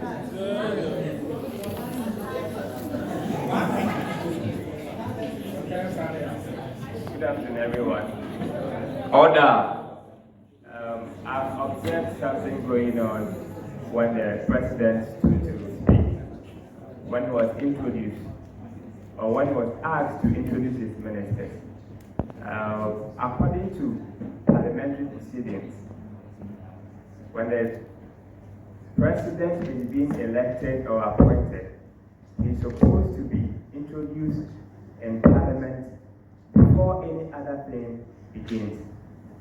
You don't keep the president seated and later on, instead of introducing him to parliament for everybody to know, for him to introduce his ministers and who other people are with him, you ask him to speak, and what other thing he has to say, you are making moves for him to sit down.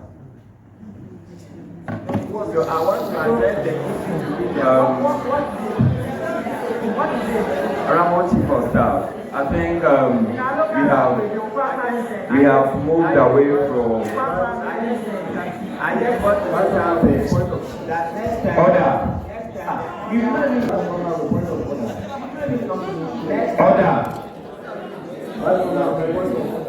Order. Point of order. Next time is Chief of Staff, I'm making a point. In as much as you want to make your points, you can't do that.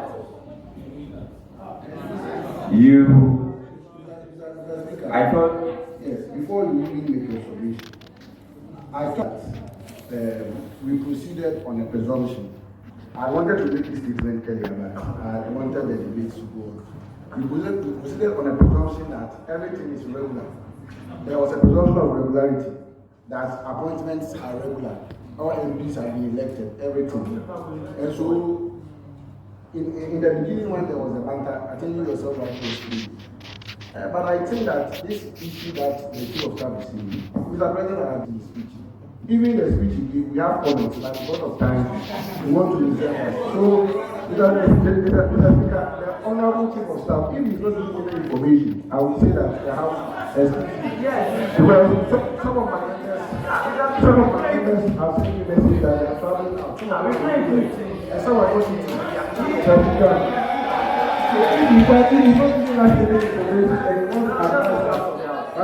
Order. You have to Order. And right now, I want to say, we all are leaders. And so we must work in unity. If anything goes wrong, the speech should rather call for collaboration. Rather than trying to contribute, that cannot be. It can't be at all. Because, like I said, if we will not finish today, like I said, leadership must receive on collaboration. The executive must collaborate with us so that we can achieve our objective. By the time we are authoritative or trying to teach us, people are very, very top people as they sit here. And all this banter was just for the fun of it that they are in Parliament. So let's just create some banter at least for people to see that we know the works of our country. It's not that we are not responsible. We are very responsible people. So we should proceed consciously. Thank you, Mr. Speaker. The movement in the house is just too much. I don't want to see anybody moving. If you want to move, let me know before you can move. And I think Chief of Staff, that point has been cleared already, but I wouldn't want us to go back to it. Chief of Staff, please. Mr. Speaker, I'm not speaking from the perspective of staff. So that was in the capacity I allowed you to speak. So if that is not the way, can you take your seat and let's proceed? Mr. Speaker. Honorable members.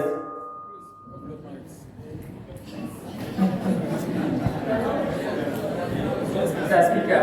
Honorable members, order. I think we've been back and forth.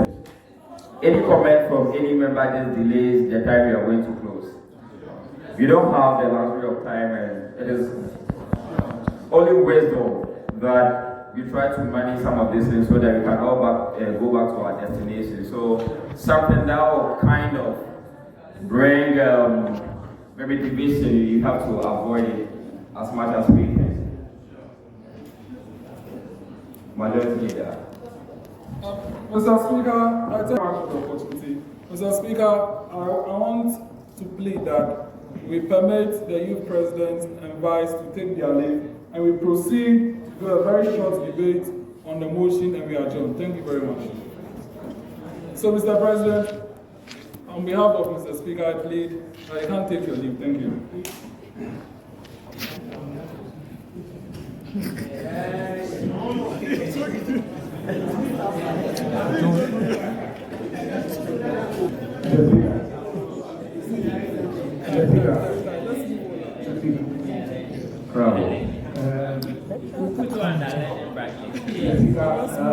Thank you for the opportunity.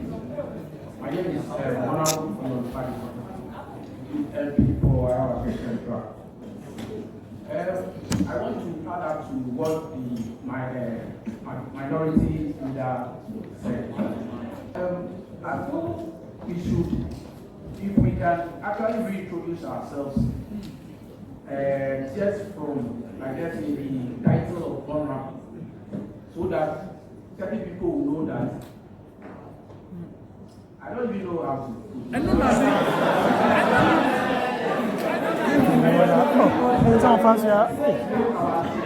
Jones, I'll pause the video for now. Pause the video for now. My stomach up since morning. We mean the you now, the big and the big.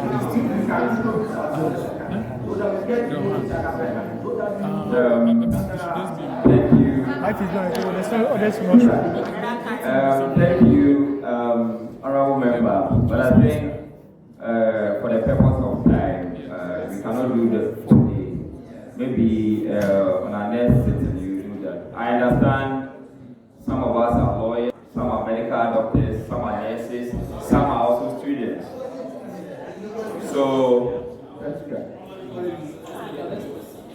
I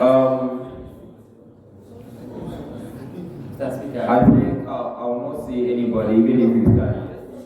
I will not see. I'm speaking on, not on a motion or anything. Order.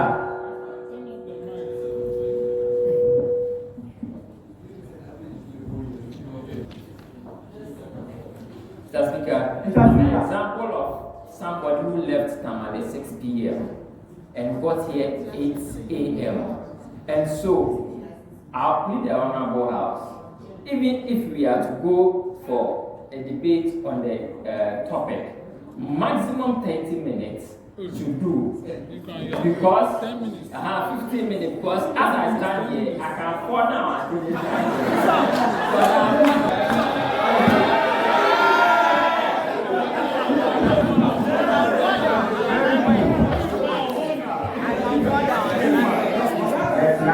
Order.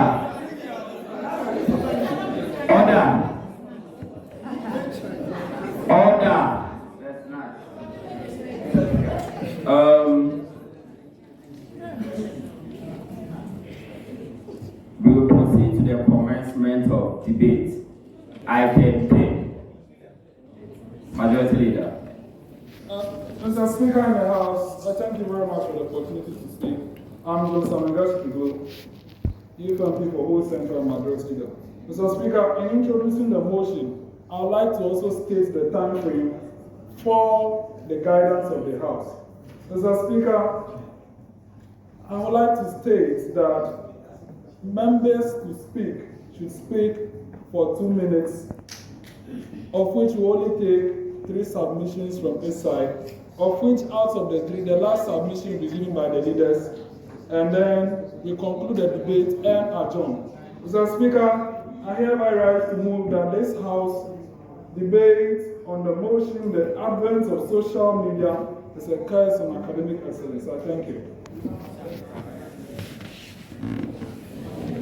Right on, 100 seconds moved by majority.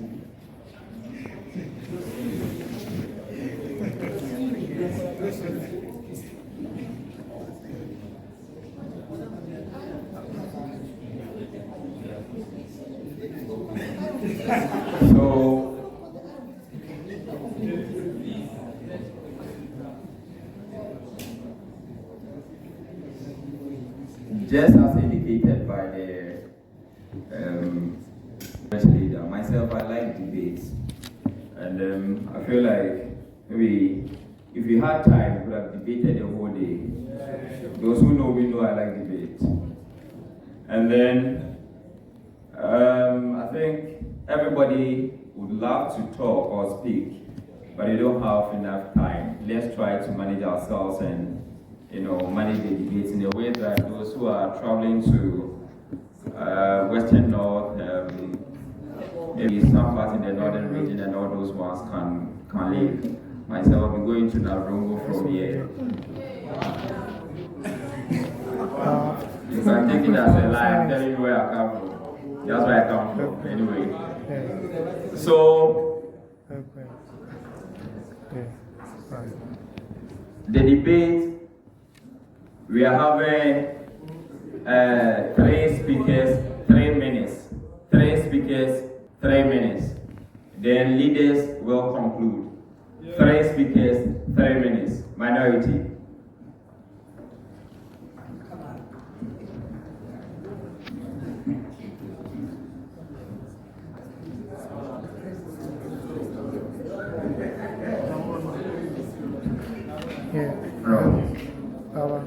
Thank you so much, Mr. Speaker.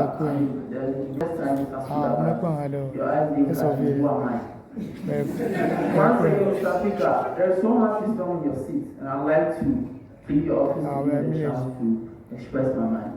Mr. Speaker, the motion that was moved a while ago is of so much concern, especially to the people of my constituency. Mr. Speaker, when it comes to social media, I would want to say that social media has improved learning and networking among students, and in a way has had a very positive impact in the academic nature and the human life.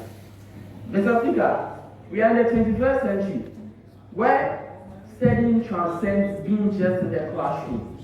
Mr. Speaker, we are in a generation where social media is needed in order to enhance learning and teaching at the same time.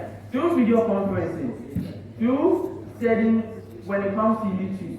Mr. Speaker, there have been several avenues when COVID-19 struck that has helped in the improvement of studying and then teaching and learning, Mr. Speaker.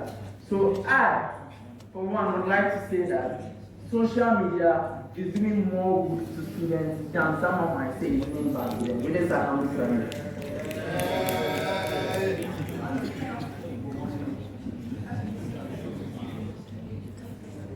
Next speaker. Mr. Speaker, ladies members of Parliament, my name is AICC on before all to Sinaki and the First Parliamentary Sitting. Mr. Speaker, motion before the House. My honorable members from the majority caucus would say that advent of social media is a curse on academic excellence. Really? If so, how? How they go through their education system? Here in Ghana per se, in our educational curriculum, without social media playing a major role, where will we end our life? Taking a look at our education system here in Ghana. Sometimes in our various institutions, taking the tertiary side, for example, most lecturers do miss class, and without you to go online, purchase some online materials, then go through, which is your knowledge of the field that you are pursuing. Mr. Speaker, in the House of Honorables, in the midst of internet, whenever you are delivering facts, then it must be factual. Mr. Speaker, according to a published article by Havi Justice Delasi 2018 on impact of social media on academic work, for parents, 89% in the rural districts. You are spent. Mr. Speaker, it did say that social media has a positive influence on academic work, of which their works do find information for the academic works. And this argument was being based that there are no libraries of which social media has been a right to sell their works through their academic life. And these views are not much different from those from the urban areas. Thank you, Mr. Speaker. Thank you, Mr. Speaker, and the House. I'm in the person of the St. Anabades Friends. I'm from the Medina Point. And adding to what, Mr. Speaker, adding up to what my colleague honorables have said already, instead of someone saying that social media is a curse to education, then where is the proof or the statistic to refute the fact that that is not?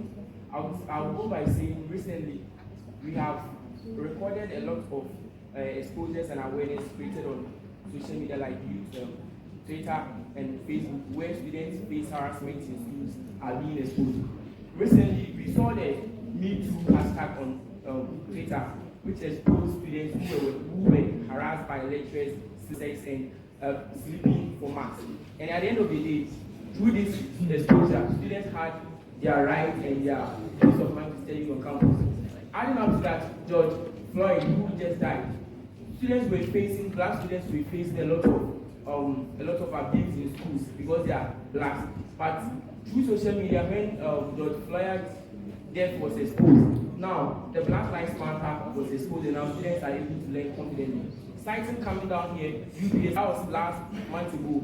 The student who was a level 100 student was raped brutally by, was squandered by a senior. And through social media, that person was exposed, and now the student is now staying in peace. Had it been social media, there were lots of stuff that would be happening in schools, harassment, a lot of stuff that we really do. Through the invention of social media, a lot of things that have been preventing education have now been seen and resolved. Thank you. In conclusion, Mr. Speaker, social media is very important in academic life. The concern should be to bring some form of regulation so that the children can they can manage their time around it. But to call it a curse, Mr. Speaker, is too overboard, and it is our submission that it is a blessing on academic excellence. Thank you, Mr. Speaker.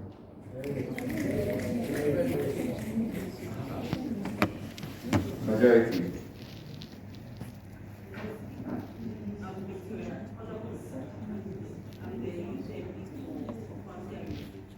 Speak through the microphone. Youth MP for Kwanzaa.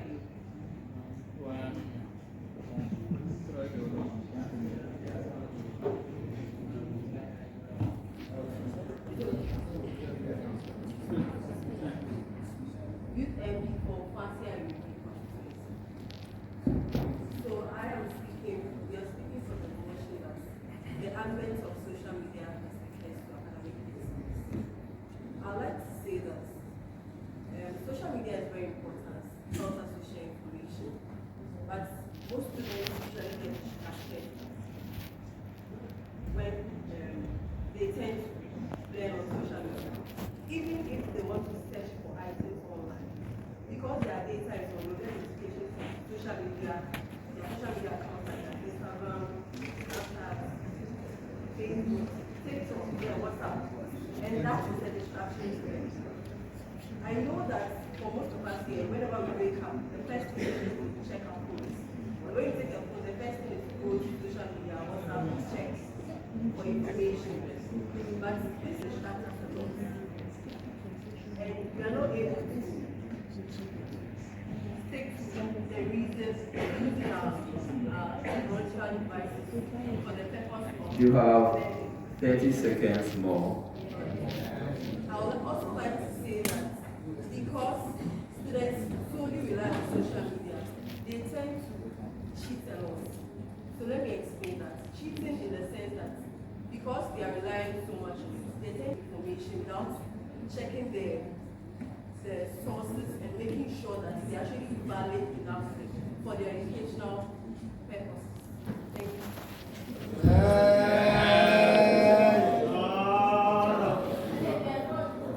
Honourable Speaker, I speak for the motion that it's a case. I think my honourable members on the other side, they are mistaking search engines for social media platforms. We don't use media for searching academic things.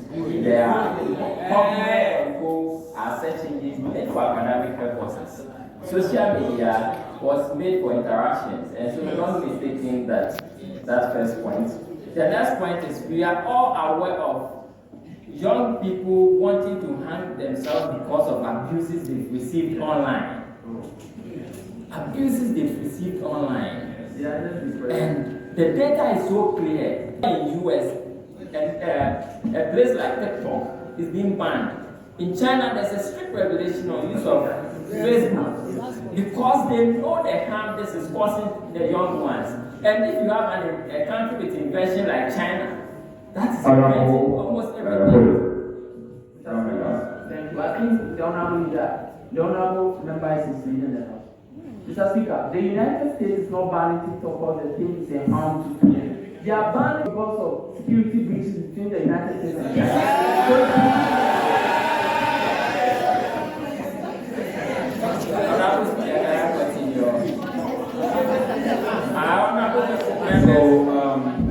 Do you accept what he's saying? I don't accept, but you don't want to throw that in the eyes of. Do you have any proof to let the House know? I mean, confirm what you say. The proof is that the US has banned the use of TikTok, which they know. So that was it banned because of students?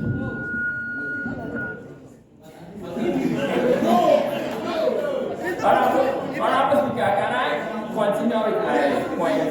Was it banned because of students? Not necessarily. Was it banned because of students? Honorable Speaker, I think that particular debate, if you want to go, whether it was on the negativities TikTok is having, and so US decide that from which I know we are So it wasn't because of students, right? Honorable Speaker, there is no mention of that.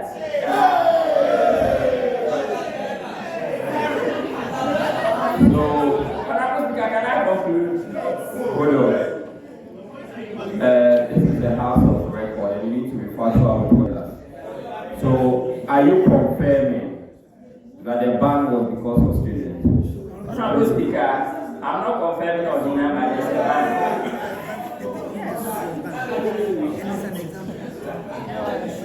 Honorable Speaker, so there is a ban. I'm not confirming or denying. In conclusion, I believe that, for instance, students in class, instead of even googling things, they would rather be chatting with colleagues and talking in class. I have had a chance of teaching in a university before, and this was clear. So social media has clearly become a distraction and a curse. That's a good thing to thank you. Okay, thank you, right, Honorable Speaker. Since it's a House of Reports, I just want to make clear with respect to the TikTok and Facebook. We have something we call algorithm. In the algorithm of the Chinese, yes, on the aspect of the algorithm, it was realized that the US realized that there's some security breach. Honorable Majority Side, the House. We are talking about the effect of social media on academic excellence. We're not even talking about students. We're not talking about students per se. We're talking about He was making a clarification with regards to what. That clarification didn't come from the point of correction. He just rose and started talking about the difference between what he said and what he's going to say. That's not a point of correction. If you are correcting what he's saying on the majority side, then it means that you're not even in confluence. The team is not in confluence with what they are discussing. So it means that the end of the majority side know what they're talking about. Because one person is saying one thing, the other person is not coming to tell us what is happening in China, what's happening in the US and all that. That is not the focus of the discussion. The focus is on academic excellence. If you think these things are distractions, then the problem is not social media. The problem is Honorable, right. He's not one of the speakers from the majority caucus. You're distracting us. That is what he stated. You're distracting us. I'm distracting you. No, not you per se.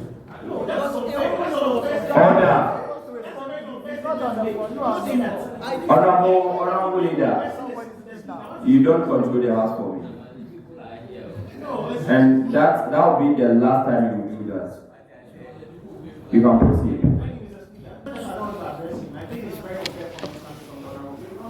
As an honorable member, you cannot call the majority side as a distraction. It's unfair.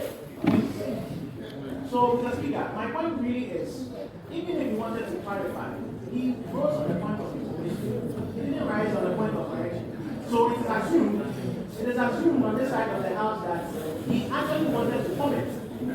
Although he was clarifying what was happening. But again, this clarification is getting the house out of mind. He's speaking to the issues of TikTok and Facebook in China and Facebook and in the US. They're talking about the impacts of social media. Thank you very much. So I think you did not get the concept of the submission. Take your seat, I'll explain. So the honorable member here stated that US banned TikTok because of the distraction to students, right? Then there was an order from the back and there was a clarification, and he admitted that he is no longer stating that the ban was in relation to students. Okay, so the honorable member rose at the point of information. Okay, so that was it. He's not one of the speakers on the motion. Thank you. You can proceed. To conclude, so on that issue, on that aspect too, so that is where the conflicting interests of Facebook, TikTok banning between China and the US in relationship to it's all on relationship to productivity or low productivity at each. So you are confirming what the minority MP said, right? That is not in relation to students. That is what you are confirming.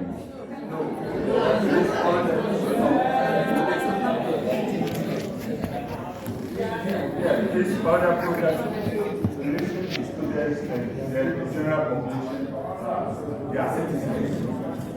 Okay. Resume your seat.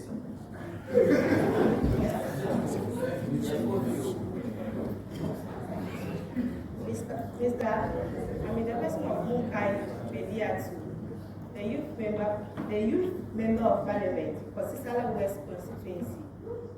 Mr. Speaker, students spend most of their time on social media sites such as TikTok, watching pornographic videos, which affects the performance of the students, which affects the academic performance of the students. They spend more time instead of studying or learning, and rather stay on social media sites such as TikTok and others, wasting their time instead of concentrating on their studies, which leads to poor performance of students.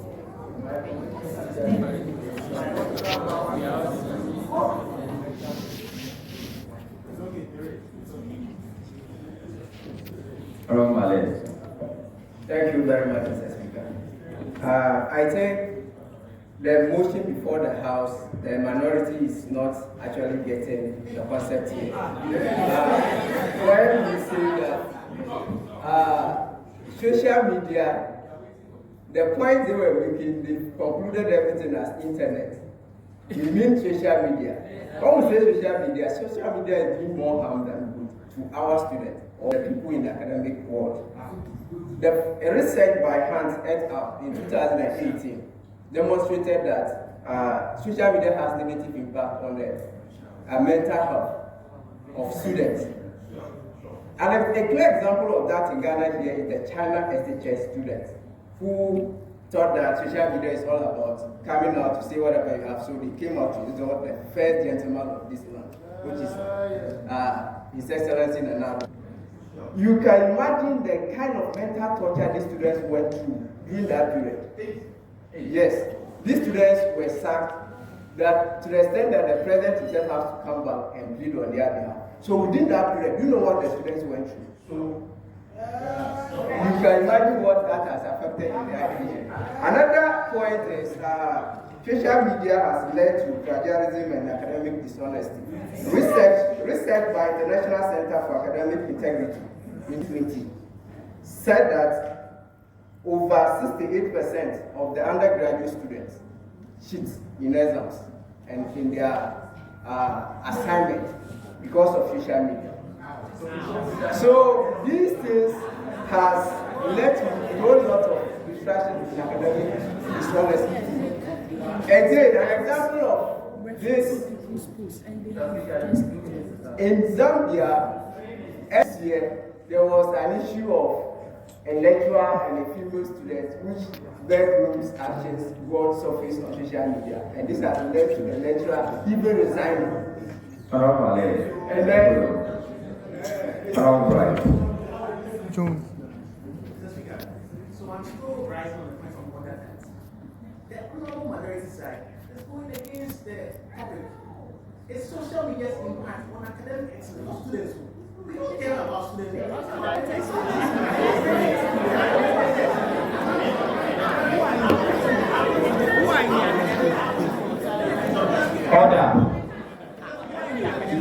Order.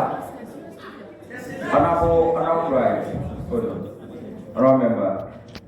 Mr. Speaker, I'm Isaac Okosu. I'm much more confused with my honorable member saying social media, the impact of social media on excellence and not students.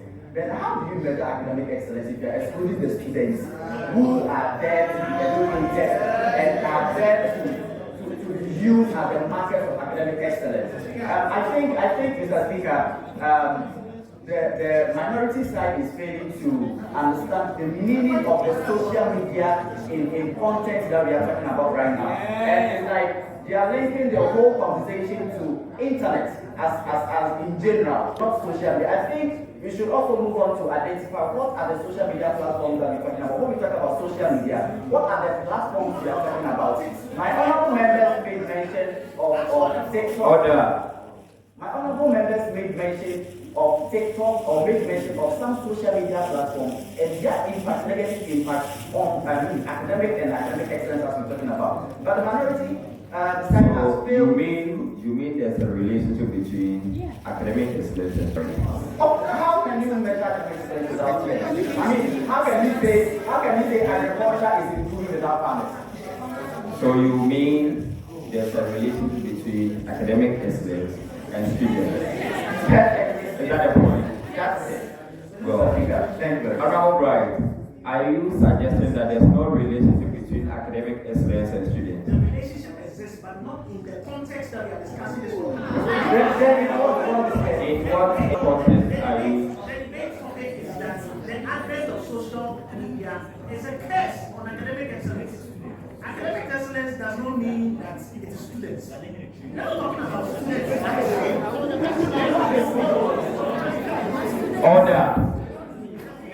Order.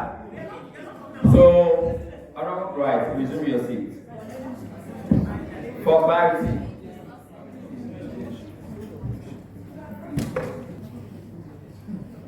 The good researchers here, maybe you should tell us the meaning of academics. Then you tell us the meaning of student. Then you see if student has anything to do with academics. I was asking for clarification, definition. Honorable Wilson.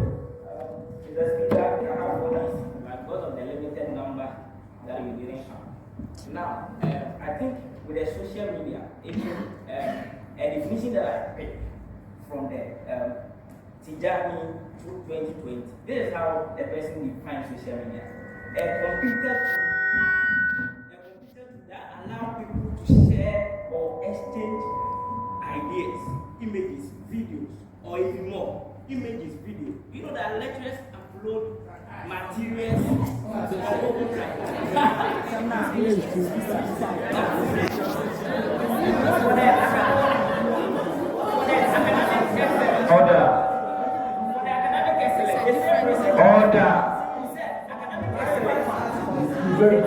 Honorable, I was asking for clarification. Either academics has got something to do with students. Okay. Is the ability to perform, achieve, or excel in scholarship activities. The ability to perform. So if you're a student and you're able to complete school, you've been able to perform. Who is performing? Who is performing? Who is performing? Who is the performer? Order. Order. Institutions or tertiary institution or every school, educational institution, public care, we're not able to meet in person. But because of these social media,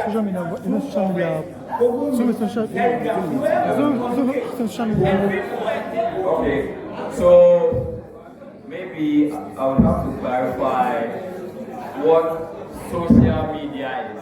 Okay. The internet is a huge platform, very huge. Then, as part of the internet, we have social media. Talk about Instagram, Facebook, the new ones, LinkedIn, TikTok. Which one? Okay, so you know all the names that I don't even know. Okay, so that is part of social media for interaction. Social. Okay, so it is just for the purpose of social interaction, social media. So don't include the whole internet, like using search engines like Google, Zoom, and and all those ones. So maybe the majority leader should have defined the scope of the debate. Should have defined the scope of the debate. So some of the things wouldn't have happened. But it has happened already when you've made a clarification that when you are talking about social media, you are not talking about Google.com. Who sits on Google and say hello, hi?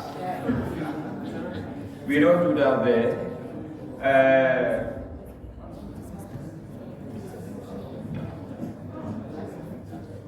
So we will continue with the debate, but I'll have to listen to our global president shortly. Then. Hello.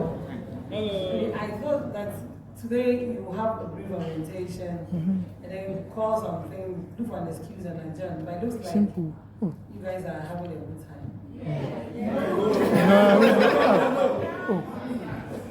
But you see, the reason why I wanted you to close there because I don't have food for you. So I realized that because you don't know that you don't have food, that's why you enjoy you understand? Usually when we have parliamentary sessions like the main one, we usually have a thing. But today it was just a celebration. You guys will come and then the speaker will call for motion due to poor attendance and agenda. That was our agreement. So you don't sit down for too long. But 3rd June is your first, it's a major conference where you have everybody, families and things. We normally do it at the Natal or one of the campuses. Where you have your mates and a full house. And then families and people come and they watch you. You understand? So I was thinking that this is going to be very... And some people are complaining that they want to speak, they are not being called. Some people are complaining that they don't even know order. There's no parliament that don't have arguments. You understand? Those of you who think that things are not going the way it's supposed to go, when you finish, you have the committees or John to say, you talk. Because this parliament must be better than the previous one. You understand? It has to be better. But one thing I also want you to know is that this is a voluntary organization, so you have to bear with us a little.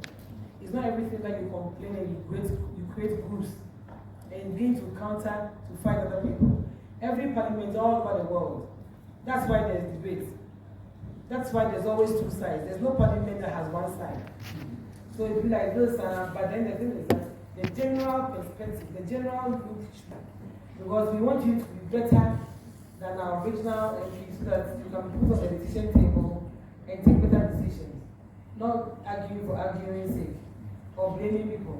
In parliament, you disagree to agree. You understand? So as for me, I'm going to leave you guys continue. Pray for the place. You can be here for as long as you want. But on the 3rd of June, we have a major sitting where we are going to really properly fix you all and you can be buffet and chop and things. Okay? Today is just your swearing ceremony. We brought a certificate to all of you, but I'm going to show up to sign. You have to get it and go and frame them. So I want to leave here because we get to sign.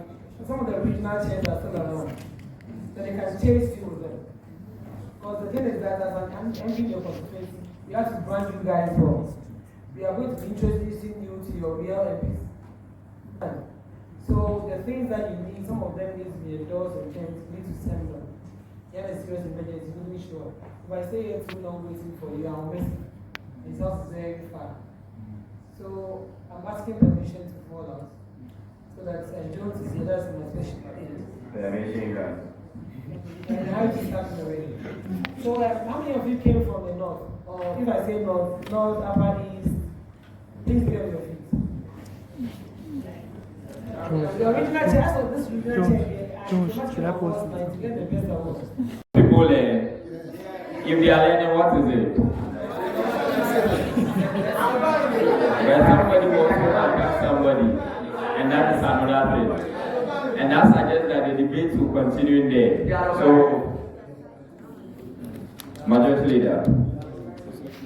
Mr. Speaker, thank you very much. I wanted to conclude on the debates that it ends here, but if you want to continue on social media, that will be informal. So, Mr. Speaker, I move that the advent of social media is indeed a curse on academic excellence. I thank you.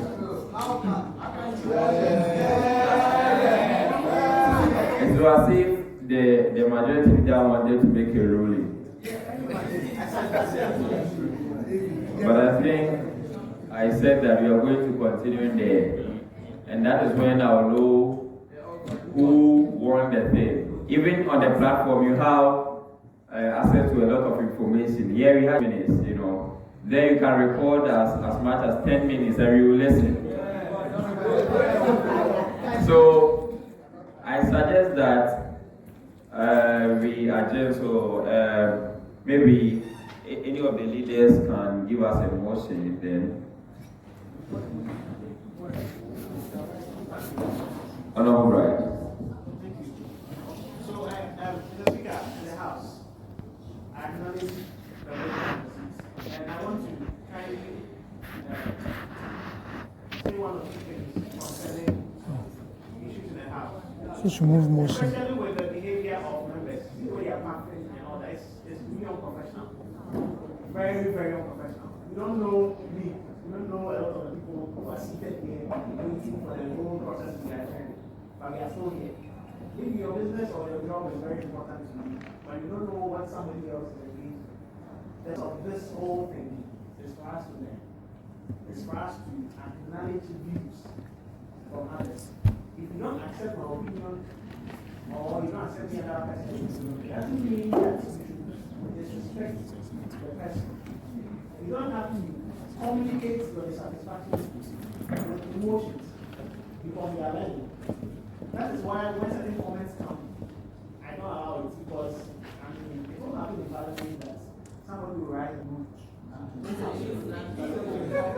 Right? It will never happen in Parliament. In fact, as much as they have opposing sides, they always meet.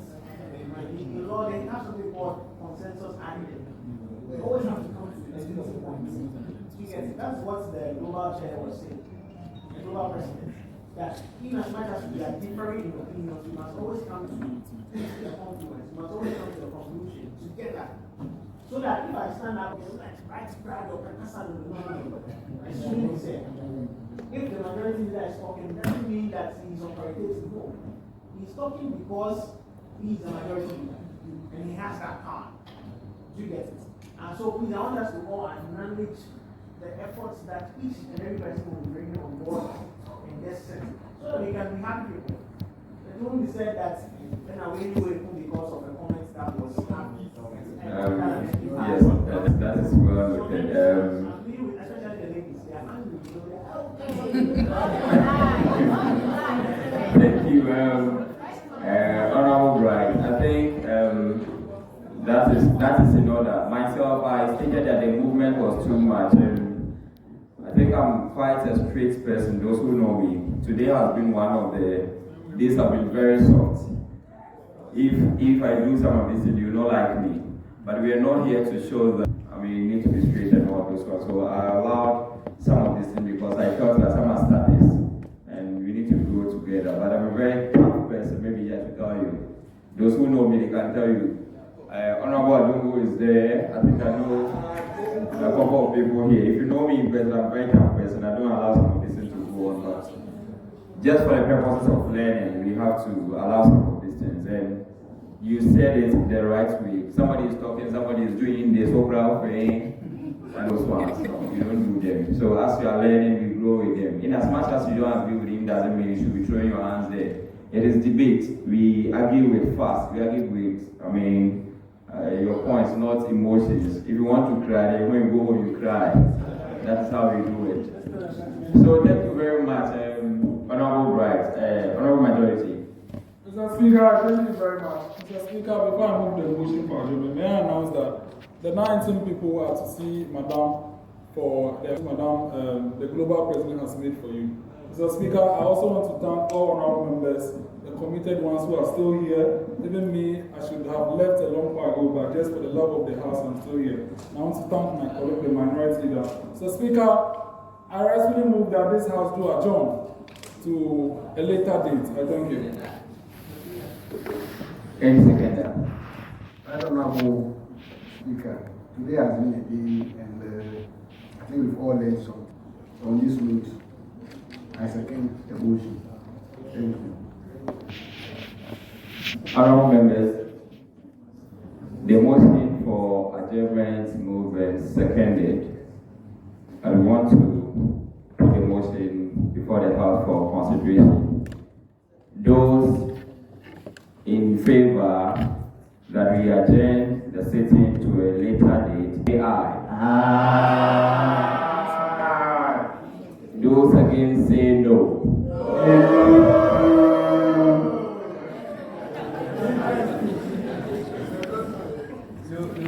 Sometimes when you shout too much on the secretary, I don't hear. Honorable members, I think the ayes have it. Sitting is duly adjourned until a later date, and that will be communicated by the Clerk of Parliament, and it will be made known to members either on our WhatsApp platforms, your mail, your WhatsApp DM, or maybe through WhatsApp SMS. This house is duly adjourned.